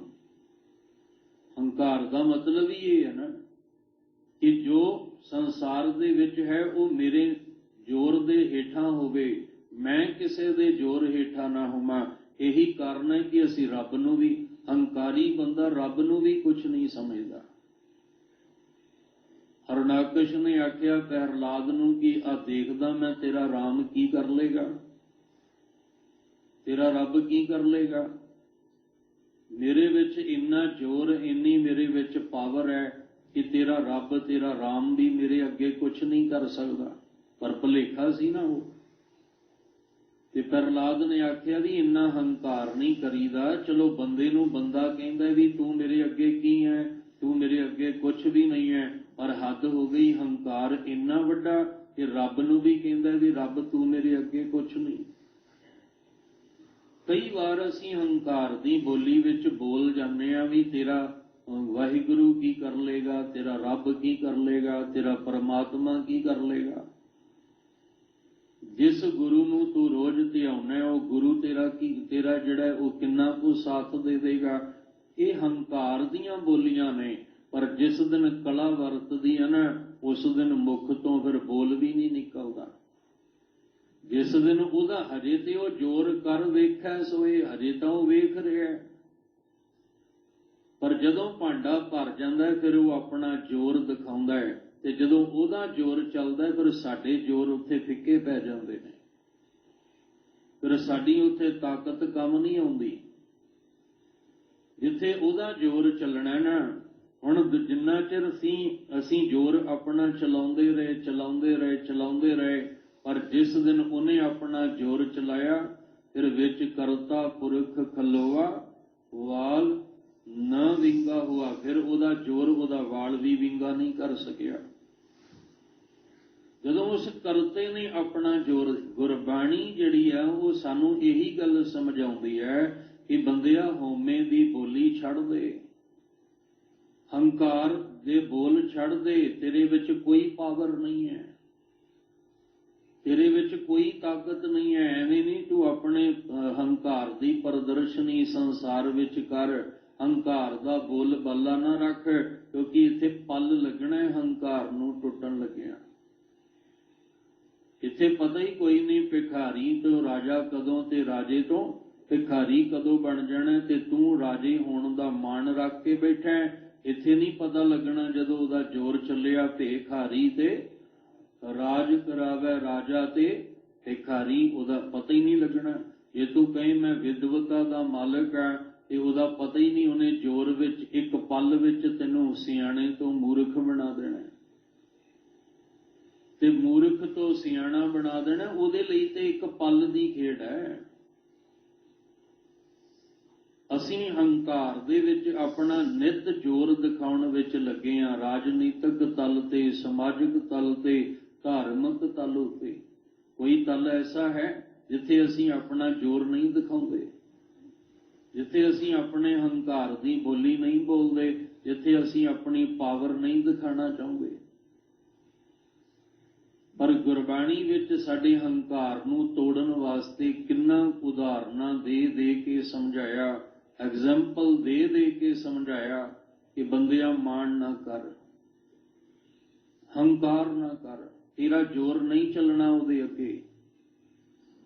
ਤੂੰ ਸਾਰੀ ਉਮਰ ਦੁਨੀਆ ਅੱਗੇ ਜ਼ੋਰ ਚਲਾਉਂਦਾ ਰਿਹਾ, ਰੱਬ ਅੱਗੇ ਨਹੀਂ ਜ਼ੋਰ ਚੱਲਣਾ। ਔਰੰਗਜ਼ੇਬ ਨੇ ਕਿੰਨਾ ਜ਼ੋਰ ਚਲਾਇਆ, ਅਖੀਰ ਉਹਦਾ ਜ਼ੋਰ ਚੱਲਿਆ। ਜਦੋਂ ਸਮਝ ਆਈ ਤੇ ਮੰਜੇ ਤੇ ਪੈ ਗਿਆ। ਬਾਬਰ ਆਪਣਾ ਜ਼ੋਰ ਕਿੰਨਾ ਕਾਬਲ ਤੋਂ ਜ਼ੋਰ ਚਲਾਉਂਦਾ ਚਲਾਉਂਦਾ ਅਹਿਮਨਾਬਾਦ ਪਹੁੰਚ ਗਿਆ ਤੇ ਜਦੋਂ ਬਾਬੇ ਦੇ ਨਾਲ ਸਾਹਮਣਾ ਹੋਇਆ ਤੇ ਹੰਕਾਰ ਕਿੱਥੇ ਗਿਆ। ਜਦੋਂ ਗੁਰੂ ਸਾਹਿਬ ਕਹਿੰਦੇ ਨੇ ਪਾਪ ਕੀ ਜੰਜ ਲੈ ਕਾਬਲੋ ਧਾਇਆ ਜੋਰੀ ਮੰਗੇ ਦਾਨਵੇ ਲੱਲ, ਉਹ ਜੋਰੀ ਦਿਖਾ ਰਿਹਾ ਸੀ ਉਹਨੇ ਜੋ ਕਤਲੇਆਮ ਕੀਤਾ। ਜਦੋਂ ਗੁਰੂ ਨਾਨਕ ਸਾਹਿਬ ਦਾ ਸਾਹਮਣਾ ਹੋਇਆ, ਬਾਬੇ ਦਾ ਸਾਹਮਣਾ ਹੋਇਆ ਤੇ ਬਾਬਰ ਨੂੰ ਝੁਕਣਾ ਪਿਆ ਵੀ ਨਹੀਂ, ਮੇਰਾ ਹੰਕਾਰ ਜਿਹੜਾ ਸੀ ਉਹ ਗਲਤ ਸੀ ਜੋ ਮੈਂ ਇੰਨਾ ਕਤਲੇਆਮ ਕੀਤਾ। ਔਰੰਗਜ਼ੇਬ ਨੂੰ ਵੀ ਇਹੀ ਸਮਝ ਆਈ। ਜਿੰਨੇ ਵੀ ਰਾਜੇ ਮਹਾਰਾਜੇ ਆਏ ਇਸ ਧਰਤੀ ਤੇ ਅਖੀਰ ਸਮਝ ਆਈ, ਪਰ ਜਦੋਂ ਸਮਝ ਆਉਂਦੀ ਹੈ ਉਦੋਂ ਹੱਥ ਪੱਲੇ ਕੁਛ ਨਹੀਂ ਹੁੰਦਾ। ਕਬੀਰ ਗਰਬ ਨਾ ਕੀਜੀਐ ਉੱਚਾ ਦੇਖ ਆਵਾਸ, ਆਜ ਕਾਲ ਪੋਇ ਲੇਟਣਾ ਉਪਰ ਜਾਮੈ ਘਾਸ। ਕਹਿੰਦੇ ਤੂੰ ਗਰਬ ਕਾਹਦਾ ਕਰਦਾ ਹੈ, ਕਾਹਦਾ ਹੰਕਾਰ ਤੂੰ ਕਰ ਰਿਹਾ, ਉੱਚੇ ਉੱਚੇ ਮਹਿਲਾਂ ਦਾ ਹੰਕਾਰ ਕਰ ਰਿਹਾ, ਪਰ ਜਿੱਦਣ ਤੇਰੇ ਆਖਰੀ ਸਾਹ ਨਿਕਲ ਗਿਆ ਇਸੇ ਮਹਿਲ ਵਿੱਚ ਤੈਨੂੰ 1 ਇੰਚ ਜਗ੍ਹਾ ਨਹੀਂ ਮਿਲਣੀ। ਜਿਸ ਮਹਿਲਾਂ ਦਾ ਤੂੰ ਮਾਣ ਕਰਦਾ ਰਿਹਾ ਸਾਰੀ ਉਮਰ, ਜਿਸ ਮਹਿਲਾਂ ਦੇ ਵਿੱਚ ਰਹਿ ਕੇ ਤੂੰ ਆਕੜ ਕੇ ਹੰਕਾਰ ਦੇ ਵਿੱਚ ਭਰਿਆ ਹੋਇਆ ਰੋਹਬ ਪਾਉਂਦਾ ਰਿਹਾ, ਜਦੋਂ ਆਖਰੀ ਦਮ ਨਿਕਲਿਆ ਨਾ ਉਸੇ ਮਹਿਲ ਦੇ ਅੰਦਰ 1 ਇੰਚ ਵੀ ਰਹਿਣ ਨੂੰ ਥਾਂ ਨਹੀਂ ਮਿਲੀ, 1 ਇੰਚ ਵੀ। ਫਿਰ ਉਹਨੂੰ ਜਿੱਥੇ ਲਿਜਾਇਆ ਗਿਆ ਹੈ ਕਹਿਣ ਲੱਗੇ ਉੱਥੇ ਉਹ ਮਿੱਟੀ ਦਾ ਢੇਰ ਹੋ ਗਿਆ, ਤੇ ਜਿੱਥੇ ਮਿੱਟੀ ਦਾ ਢੇਰ ਸੀ ਉੱਥੇ ਮੁੜ ਕੇ ਘਾਹ ਉੱਗ ਪਿਆ, ਤੇ ਜਦੋਂ ਘਾਹ ਉੱਗਿਆ ਪਤਾ ਹੀ ਨਹੀਂ ਇੱਥੇ ਕਿਹੜਾ ਰਾਜਾ ਮਹਾਰਾਜਾ ਬਾਦਸ਼ਾਹ, ਪਤਾ ਹੀ ਨਹੀਂ, ਮਿੱਟੀ 'ਚ ਮਿੱਟੀ ਹੋ ਗਿਆ। ਗੁਰਬਾਣੀ ਵਿੱਚ ਸਾਨੂੰ ਕਿੰਨਾ ਇਹ ਸਮਝਾਇਆ, ਫਰੀਦਾ ਮੈਂ ਭੁਲਾਵਾ ਪੱਗ ਦਾ, ਮਤ ਮੈਲੀ ਹੋ ਜਾਏ, ਗਹਿਲਾ ਰੂ ਨ ਜਾਣਈ, ਸਿਰ ਵੀ ਮਿੱਟੀ ਖਾਏ। ਅਸੀਂ ਕਿਉਂ ਭੁੱਲ ਜਾਂਦੇ ਹਾਂ ਕਿ ਮਾਟੀ ਕੇ ਹਮ ਪੂਤਰੇ, ਆ ਮਿੱਟੀ ਦਾ ਭਾਂਡਾ ਹੈ, ਇਹਨੇ ਇੱਕ ਦਿਨ ਮਿੱਟੀ ਵਿੱਚ ਰਲ ਜਾਣਾ ਹੈ। ਇਹਨੂੰ ਜਿੰਨਾ ਮਰਜ਼ੀ ਚਮਕਾ ਲਓ, ਲਿਸ਼ਕਾ ਲਓ, ਜਿੰਨਾ ਮਰਜ਼ੀ ਇਹਨੂੰ ਸੋਹਣਾ ਬਣਾ ਕੇ ਉੱਚੇ ਰੁਤਬਿਆਂ ਦਾ ਮਾਣ ਅੰਦਰ ਭਰ ਲਓ, ਪਰ ਮਿੱਟੀ ਤਾਂ ਮਿੱਟੀ ਹੈ। ਅਸੀਂ ਇੱਕ ਭਾਂਡਾ ਲਿਆਂਦਾ ਘੁਮਿਆਰ ਦੇ ਕੋਲੋਂ, ਉਹਨੂੰ ਸੋਹਣਾ ਰੰਗ ਪੇਟ ਕਰਕੇ ਕਲਾਕਾਰੀ ਕਰਕੇ ਬੜਾ ਸੁੰਦਰ ਬਣਾ ਕੇ ਤੇ ਸ਼ੋਅ ਪੀਸ ਵਿੱਚ ਸਜਾ ਦਿੱਤਾ, ਪਰ ਉਹ ਸ਼ੋਅ ਪੀਸ ਵਿੱਚ ਸਜਿਆ ਹੋਇਆ ਜਿਹੜਾ ਸੀ ਬੜਾ ਸੋਹਣਾ ਲੱਗਾ ਤੇ ਦੇਖਣ ਵਾਲੇ ਨੇ ਇਹ ਭੁਲੇਖਾ ਪਾ ਲਿਆ ਵੀ ਇਹ ਤੇ ਕਿਤੇ ਜਾਂਦਾ ਹੀ ਨਹੀਂ, ਪਰ ਮਾੜਾ ਜਿਹਾ ਠਨਕਾ, ਮਾੜੀ ਜੀ ਠੋਕਰ ਲੱਗੀ, ਉਸੇ ਵੇਲੇ ਉਹ ਟੁੱਟ ਗਿਆ। ਇਤਨਾ ਕੁ ਲੱਗ ਗਿਆ ਠਨਕਾ, ਮਾੜੀ ਜੀ ਠੋਕਰ ਲੱਗੀ ਤੇ ਟੁੱਟ ਗਿਆ। ਬੜੇ ਬੜੇ ਹੰਕਾਰੀ ਜਿਹੜੇ ਆ ਉਹ ਅਖੀਰ ਦੇ ਸਮੇਂ ਕੁਰਲਾਉਂਦੇ ਹੀ ਵੇਖੇ ਨੇ। ਬੜੇ ਬੜੇ ਹੰਕਾਰ ਦੇ ਵਿੱਚ ਜਿਹੜੇ ਸਾਰੀ ਉਮਰ ਜਿਨ੍ਹਾਂ ਦੀ ਗਰਦਨ ਨਹੀਂ ਸੀ ਝੁਕਦੀ, ਆਕੜੇ ਰਹਿੰਦੇ ਸਨ, ਅਖੀਰਲੇ ਸਮੇਂ ਉਹ ਕੁਰਲਾਉਂਦੇ ਰੋਂਦੇ ਤਾਹਾਂ ਮਾਰਦੇ ਹੀ ਵੇਖੇ ਨੇ, ਜਾਂ ਇਤਿਹਾਸ ਦੇ ਪੰਨੇ ਜਿਹੜੇ ਆ ਉਹ ਗਵਾਹ ਨੇ ਕਿ ਬੜੇ ਬੜੇ ਹੰਕਾਰੀਆਂ ਨੂੰ ਵੀ ਅਖੀਰਲੇ ਸਮੇਂ ਰੋਣਾ ਪਿਆ। ਕੋਈ ਹੰਕਾਰ ਕਰਕੇ, ਕੋਈ ਮੱਲਾਂ ਮਾਰ ਕੇ, ਕੋਈ ਜਿੱਤ ਪ੍ਰਾਪਤ ਕਰਕੇ ਜਨਮ ਸਵਾਰ ਕੇ ਨਹੀਂ ਗਿਆ, ਸਗੋਂ ਹੰਕਾਰ ਨੇ ਸਾਡੇ ਜਨਮ ਨੂੰ ਵਿਗਾੜਿਆ। ਅਜੇ ਤੇ ਆਪਾਂ ਇਹੀ ਸਮਝ ਰਹੇ ਹਾਂ ਤੇਰਾ ਜ਼ੋਰ, ਤੇ ਇੱਥੇ ਅਸੀਂ ਕੀ ਕਹਿ ਰਹੇ ਹਾਂ? ਮੇਰਾ ਜ਼ੋਰ। ਗੁਰੂ ਕਲਗੀਧਰ ਪਾਤਸ਼ਾਹ ਕਹਿੰਦੇ ਤੇਰਾ ਜ਼ੋਰ, ਤੇ ਅਸੀਂ ਕਹਿ ਰਹੇ ਹਾਂ ਮੇਰਾ ਜ਼ੋਰ। ਇਹ ਮੇਰ ਤੇਰ ਨੂੰ ਹੀ ਤੇ ਖਤਮ ਕਰਨਾ ਗੁਰਬਾਣੀ ਨੇ। ਜਿੰਨਾ ਚਿਰ ਅਸੀਂ ਗੁਰੂ ਗ੍ਰੰਥ ਸਾਹਿਬ ਪਾਤਸ਼ਾਹ ਦੀ ਬਾਣੀ ਨਾਲ ਜੁੜ ਕੇ ਮੇਰਾ ਜ਼ੋਰ ਨਹੀਂ ਨਾ ਖਤਮ ਕਰਦੇ ਤੇ ਤੇਰਾ ਜ਼ੋਰ ਤੱਕ ਨਹੀਂ ਆਉਂਦੇ, ਉਹਨਾਂ ਚਿਰ ਤਾਂ ਸਾਡੀ ਗੁਰੂ ਨਾਲ ਵੀ ਨਹੀਂ ਬਣਨੀ। ਸਾਡੇ ਮੁਤਾਬਕ ਜਾਂ ਮੇਰੇ ਮੁਤਾਬਕ ਕਹਿ ਲਵਾਂ ਕਿ ਗੁਰੂ ਚਰਨਾਂ ਵਿੱਚ ਆ ਕੇ ਜੁੜਿਆ, ਪਰ ਆਪਣੇ ਤਲ ਤੇ ਜੁੜਿਆ, ਪਰ ਗੁਰੂ ਸਾਹਿਬ ਨੇ ਹਜੇ ਜੋੜਿਆ ਕਿ ਨਹੀਂ ਤੇ ਗੁਰੂ ਸਾਹਿਬ ਜਾਣਦੇ ਆ। ਜਿਸ ਦਿਨ ਗੁਰੂ ਸਾਹਿਬ ਨੇ ਜੋੜ ਲਿਆ ਨਾ, ਉਸ ਦਿਨ ਹਉਮੈ ਨਹੀਂ, ਉਸ ਦਿਨ ਹੰਕਾਰ ਨਹੀਂ, ਉਸ ਦਿਨ ਮੈਂ ਨਹੀਂ ਹੋਏਗੀ, ਉਸ ਦਿਨ ਮੇਰੀ ਨਹੀਂ ਹੋਏਗੀ। ਜਿਸ ਦਿਨ ਗੁਰੂ ਸਾਹਿਬ ਨੇ ਜੋੜਿਆ, ਗੁਰਪੂਰੇ ਚਰਨੀ ਲਾਇਆ, ਹਰ ਸੰਗ ਸਹਾਈ ਪਾਇਆ, ਜਹ ਜਾਈਐ ਤਹਾਂ ਸੁਹੇਲੇ, ਕਰ ਕਿਰਪਾ ਪ੍ਰਭ ਮੇਲੇ। ਜਿਸ ਦਿਨ ਗੁਰੂ ਸਾਹਿਬ ਨੇ ਚਰਨੀ ਲਾਇਆ, ਤੇ ਗੁਰੂ ਸਾਹਿਬ ਕਹਿੰਦੇ ਤੈਨੂੰ ਮੈਂ ਚਰਨੀ ਤਾਂ ਲਾਉਣਾ, ਪਹਿਲਾਂ ਮਰਨ ਕਬੂਲ, ਪਹਿਲਾਂ ਆਪਣੇ ਹੰਕਾਰ ਨੂੰ ਮਾਰਨ ਵਾਸਤੇ ਕਬੂਲ ਕਰ ਕਿ ਮੈਂ ਇੱਥੇ ਹੰਕਾਰ ਛੱਡਣ ਵਾਸਤੇ ਆਇਆ, ਮੈਂ ਇੱਥੇ ਹਉਮੈ ਦਾ ਤਿਆਗ ਕਰਨ ਵਾਸਤੇ। ਬਾਹਰ ਦੇ ਤਿਆਗੀਆਂ ਨੇ ਬੜਾ ਕੁਝ ਤਿਆਗਿਆ, ਕਿਸੇ ਨੇ ਜ਼ਮੀਨ ਤਿਆਗ ਦਿੱਤੀ, ਘਰ ਤਿਆਗ ਦਿੱਤਾ, ਧੀਆਂ ਪੁੱਤਰ ਤਿਆਗ ਦਿੱਤੇ, ਸੰਸਾਰ ਤਿਆਗ ਦਿੱਤਾ, ਪਰ ਜਿਹੜਾ ਅੰਦਰ ਹੰਕਾਰ ਤਿਆਗਣਾ ਸੀ ਉਹ ਤਿਆਗਿਆ ਹੀ ਨਹੀਂ। ਕਬੀਰ ਮਾਇਆ ਤਜੀ ਤਾਂ ਕਿਆ ਭਇਆ, ਮਾਨ ਤਜਿਆ ਨਹੀਂ ਜਾਏ। ਕਹਿੰਦੇ ਤੂੰ ਮਾਇਆ ਨੂੰ ਤਿਆਗ ਕੇ ਬਹੁਤ ਵੱਡਾ ਸੰਤ ਮਹਾਤਮਾ ਬਣ ਗਿਆ। ਕਬੀਰ ਸਾਹਿਬ ਕਹਿੰਦੇ ਕੁਛ ਨਹੀਂ ਕੀਤਾ ਤੂੰ, ਜਿਹੜਾ ਮਾਣ ਤਿਆਗਣਾ ਸੀ ਉਹ ਤੇ ਤਿਆਗਿਆ ਹੀ ਕੋਈ ਨਹੀਂ। ਜਿਹੜਾ ਹੰਕਾਰ ਤਿਆਗ ਕੇ ਸੁਖੀ ਹੋਣਾ ਸੀ ਉਹ ਤੇ ਹੋਇਆ ਹੀ ਨਹੀਂ। ਜੰਗਲ ਵਿੱਚ ਬੈਠ ਕੇ ਵੀ ਦੁਖੀ ਹੈ, ਪਹਾੜ ਦੀ ਚੋਟੀ ਤੇ ਬਹਿ ਕੇ ਵੀ ਦੁਖੀ ਹੈ, ਸੰਸਾਰ ਨੂੰ, ਪਰਿਵਾਰ ਨੂੰ, ਗ੍ਰਸਤ ਨੂੰ ਤਿਆਗ ਕੇ ਵੀ ਤੂੰ ਦੁਖੀ ਹੈ। ਤੇਰੇ ਦੁੱਖ ਦਾ ਕਾਰਨ ਸੀ ਤੇਰਾ ਮਾਣ, ਤੇਰਾ ਹੰਕਾਰ। ਜਬ ਇਹ ਜਾਣੈ ਮੈਂ ਕਿਛ ਕਰਤਾ, ਤਬ ਲਗ ਗਰਭ ਜੋਨ ਮੈਂ ਫਿਰਤਾ। ਜਦੋਂ ਇਹ ਜਾਣਦਾ ਵੀ ਮੇਰੇ ਵਿੱਚ ਜ਼ੋਰ ਹੈ, ਮੇਰੇ ਵਿੱਚ ਪਾਵਰ ਹੈ, ਮੇਰੇ ਵਿੱਚ ਤਾਕਤ ਹੈ, ਮਹਾਰਾਜ ਕਹਿੰਦੇ ਠੀਕ ਹੈ, ਫਿਰ ਗਰਭ ਜੋਨ ਵਿੱਚ ਤੁਰਿਆ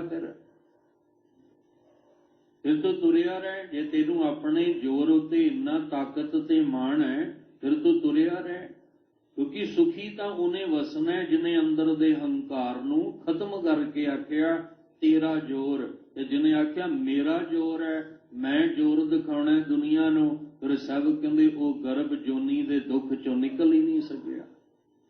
ਸੁਖੀ ਬਸੈ ਮਸਕੀਨੀਆਂ, ਆਪ ਨਿਵਾਰ ਤਲੇ, ਵੱਡੇ ਵੱਡੇ ਅਹੰਕਾਰੀਆ, ਨਾਨਕ ਗਰਭ ਗਲੇ। ਹੁਣ ਪਾਠ ਤਕਰੀਬਨ ਸੁਖਮਨੀ ਸਾਹਿਬ ਦਾ ਪਾਠ ਤੇ ਹਰ ਘਰ ਵਿੱਚ ਹੁੰਦਾ ਹੈ, ਔਰ ਹਰ ਪ੍ਰਾਣੀ ਸੁਖਮਨੀ ਸਾਹਿਬ ਜੀ ਦਾ ਪਾਠ ਕਰਨਾ ਚਾਹੁੰਦਾ ਹੈ। ਹਰ ਇੱਕ ਦੀ ਤਮੰਨਾ ਹੁੰਦੀ ਹੈ ਵੀ ਮੈਂ ਇਹ ਪਾਠ ਕਰਾਂ, ਪਰ ਗੱਲ ਸੀ ਵੀ ਉਹਦੇ ਵਿੱਚ ਗੁਰੂ ਅਰਜਨ ਦੇਵ ਜੀ ਸਮਝਾ ਕੀ ਰਹੇ ਨੇ, ਸਾਨੂੰ ਸਤਿਗੁਰੂ ਜੀ ਕਿੱਥੇ ਲੈ ਜਾਣਾ ਚਾਹੁੰਦੇ ਨੇ, ਅਸੀਂ ਕਿੱਥੇ ਖਲੋਤੇ ਹੋਏ ਹਾਂ। ਇਹ ਝੂਠਾ ਮਾਣ, ਝੂਠਾ ਹੰਕਾਰ, ਇਹ ਸਾਨੂੰ ਪਰਮੇਸ਼ਵਰ ਦੇ ਨੇੜੇ ਨਹੀਂ ਲੈ ਜਾਂਦਾ, ਇਹ ਸਾਨੂੰ ਪਰਮੇਸ਼ਵਰ ਤੋਂ ਦੂਰ ਲੈ ਜਾਂਦਾ ਹੈ। ਅਸੀਂ ਬਾਹਰੋਂ ਸਰੀਰ ਕਰਕੇ ਦਿਸਦੇ ਹਾਂ ਵੀ ਇਹ ਰੱਬ ਦੇ ਬੜੇ ਨੇੜੇ ਹੈ, ਪਰ ਜਦੋਂ ਅਸੀਂ ਮਨ ਦੇ ਤਲ ਤੇ ਦੇਖਾਂਗੇ ਅਸੀਂ ਬਹੁਤ ਦੂਰ ਹਾਂ ਪਰਮੇਸ਼ਵਰ। ਜਾਂ ਸਰੀਰ ਕਰਕੇ ਆਪਾਂ ਜਿੰਨਾ ਗੁਰੂ ਗ੍ਰੰਥ ਸਾਹਿਬ ਦੇ ਨੇੜੇ ਹਾਂ, ਮਾਫ ਕਰਨਾ ਮਾਨਸਿਕ ਤਲ ਤੇ ਉਨਾ ਹੀ ਅਸੀਂ ਦੂਰ ਹਾਂ। ਗੁਰੂ ਸਾਹਿਬ ਨਾਲ ਸਾਡਾ ਤਾਲਮੇਲ ਬਣਨਾ ਮਾਨਸਿਕ ਤਲ ਉਤੇ, ਤੇ ਮਾਨਸਿਕ ਮੰਡਲ ਵਿੱਚ ਹੰਕਾਰ ਭਰਿਆ ਪਿਆ, ਉੱਥੇ ਹਉਮੈ, ਉੱਥੇ ਗੁਬਾਰ ਭਰਿਆ ਪਿਆ, ਉੱਥੇ ਹੰਕਾਰ ਦੀ ਬੋਲੀ ਜਿਹੜੀ ਹੈ ਉਹ ਸਾਡੇ ਅੰਦਰੋਂ ਹਰ ਵੇਲੇ ਨਿਕਲ ਰਹੀ। ਹੰਕਾਰ ਦੀ ਬੋਲੀ ਕਿਉਂ ਨਿਕਲਦੀ ਹੈ? ਕਿਉਂਕਿ ਦਿਮਾਗ ਵਿੱਚ ਹੰਕਾਰ ਦੀ ਹਵਾ ਭਰੀ ਹੈ।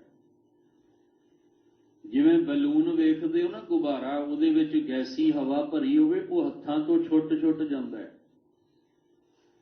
ਤੇ ਜੇ ਹੱਥਾਂ ਤੋਂ ਛੁੱਟ ਜਾਏ ਤੇ ਆਸਮਾਨ ਤੇ ਚਲਾ ਜਾਂਦਾ ਹੈ। ਪਰ ਕਿੰਨਾ ਚਿਰ ਰਹੇਗਾ? ਜਦੋਂ ਉਹਦੇ ਅੰਦਰੋਂ ਹਵਾ ਨਿਕਲੀ ਫਿਰ ਆ ਕੇ ਜ਼ਮੀਨ ਤੇ ਡਿੱਗ ਜਾਂਦਾ ਹੈ। ਇਹ ਤੇ ਅਸੀਂ ਵੇਖਦੇ ਹਾਂ ਨਾ ਪ੍ਰੈਕਟੀਕਲ ਰੂਪ ਵਿੱਚ ਕਿ ਗੈਸੀ ਹਵਾ ਭਰੀ ਹੱਥਾਂ ਤੋਂ ਛੁੱਟ ਕੇ ਆਸਮਾਨ ਤੇ ਚਲਾ ਗਿਆ, ਪਰ ਕਿੰਨਾ ਚਿਰ ਰਿਹਾ? ਅਖੀਰ ਆਉਣਾ ਤੇ ਫਿਰ ਜ਼ਮੀਨ ਤੇ ਪਿਆ। ਇਹ ਹੰਕਾਰ ਸਾਡੇ ਪੈਰ ਜ਼ਮੀਨ ਤੇ ਲੱਗਣ ਹੀ ਕੋਈ ਨਹੀਂ ਦਿੰਦਾ। ਗੁਰੂ ਸਾਹਿਬ ਨੇ ਆਪ ਆਖਿਆ, ਮਹਾਰਾਜ ਕਹਿੰਦੇ ਮੈਂ ਸੋਚਿਆ ਵੀ ਤੀਰਥਾਂ ਤੇ ਸ਼ਾਇਦ ਹੰਕਾਰ ਨਾ ਹੋਵੇ, ਧਾਰਮਿਕ ਅਸਥਾਨਾਂ ਤੇ ਹੰਕਾਰ ਸ਼ਾਇਦ ਨਾ ਹੋਵੇ, ਪਰ ਤੀਰਥ ਜਾਓ ਤਾਂ ਹਉ ਹਉ ਕਰਤੇ, ਪੰਡਤ ਪੁੱਛੋ ਤੋਂ ਮਾਇਆ ਰਾਤੇ। ਮਹਾਰਾਜ ਕਹਿੰਦੇ ਤੀਰਥਾਂ ਤੇ ਵੀ ਆ, ਧਾਰਮਿਕ ਅਸਥਾਨਾਂ ਤੇ, ਉੱਥੇ ਵੀ ਹਉ ਹਉ ਹਉ ਦੀ ਬੋਲੀ, ਉੱਥੇ ਵੀ ਮੈਂ ਮੇਰੀ ਦੀ ਬੋਲੀ ਹੈ। ਫਿਰ ਇਹ ਰੱਬ ਜੀ ਮੈਂ ਕਿੱਥੇ ਜਾਵਾਂ ਜਿੱਥੇ ਤੂੰ ਹੀ ਤੂੰ ਸੀ। ਗੁਰੂ ਅਰਜਨ ਦੇਵ ਪਾਤਸ਼ਾਹ ਕਹਿੰਦੇ ਤੀਰਥ ਜਾਓ ਤਾਂ ਹਉ ਹਉ ਕਰਤੇ। ਇਸ ਲਈ ਸਾਨੂੰ ਇੱਕ ਤੀਰਥ ਦਿੱਤਾ ਹੈ, ਤੀਰਥ ਨਹਾਵਣ ਜਾਓ, ਤੀਰਥ ਨਾਮ ਹੈ। ਆ ਨਾਮ ਦਾ ਤੀਰਥ ਦਿੱਤਾ, ਜਿਹਦੇ ਵਿੱਚੋਂ ਆਵਾਜ਼ ਆਉਂਦੀ ਹੈ, ਕਬੀਰ ਮੇਰਾ ਮੁਝ ਮੈਂ ਕਿਛ ਨਹੀਂ, ਜੋ ਕਿਛ ਹੈ ਸੋ ਤੇਰਾ, ਤੇਰਾ ਤੁਝ ਕੋ ਸੌਂਪਤੇ ਕਿਆ ਲਾਗੈ ਮੇਰਾ। ਜਿੱਥੇ ਆਵਾਜ਼ ਆਉਂਦੀ ਹੈ ਕਬੀਰ ਤੂੰ ਕਰਤਾ, ਤੂੰ ਹੁਆ ਮੁਝ ਮੇ ਰਹਾ ਨਾ ਹੂੰ, ਮੇਰੇ ਵਿੱਚ ਹੁਣ ਹੂਰ ਹੋਮੇ ਵਾਲੀ ਬੋਲੀ ਰਹੀ ਕੋਈ ਨਹੀਂ।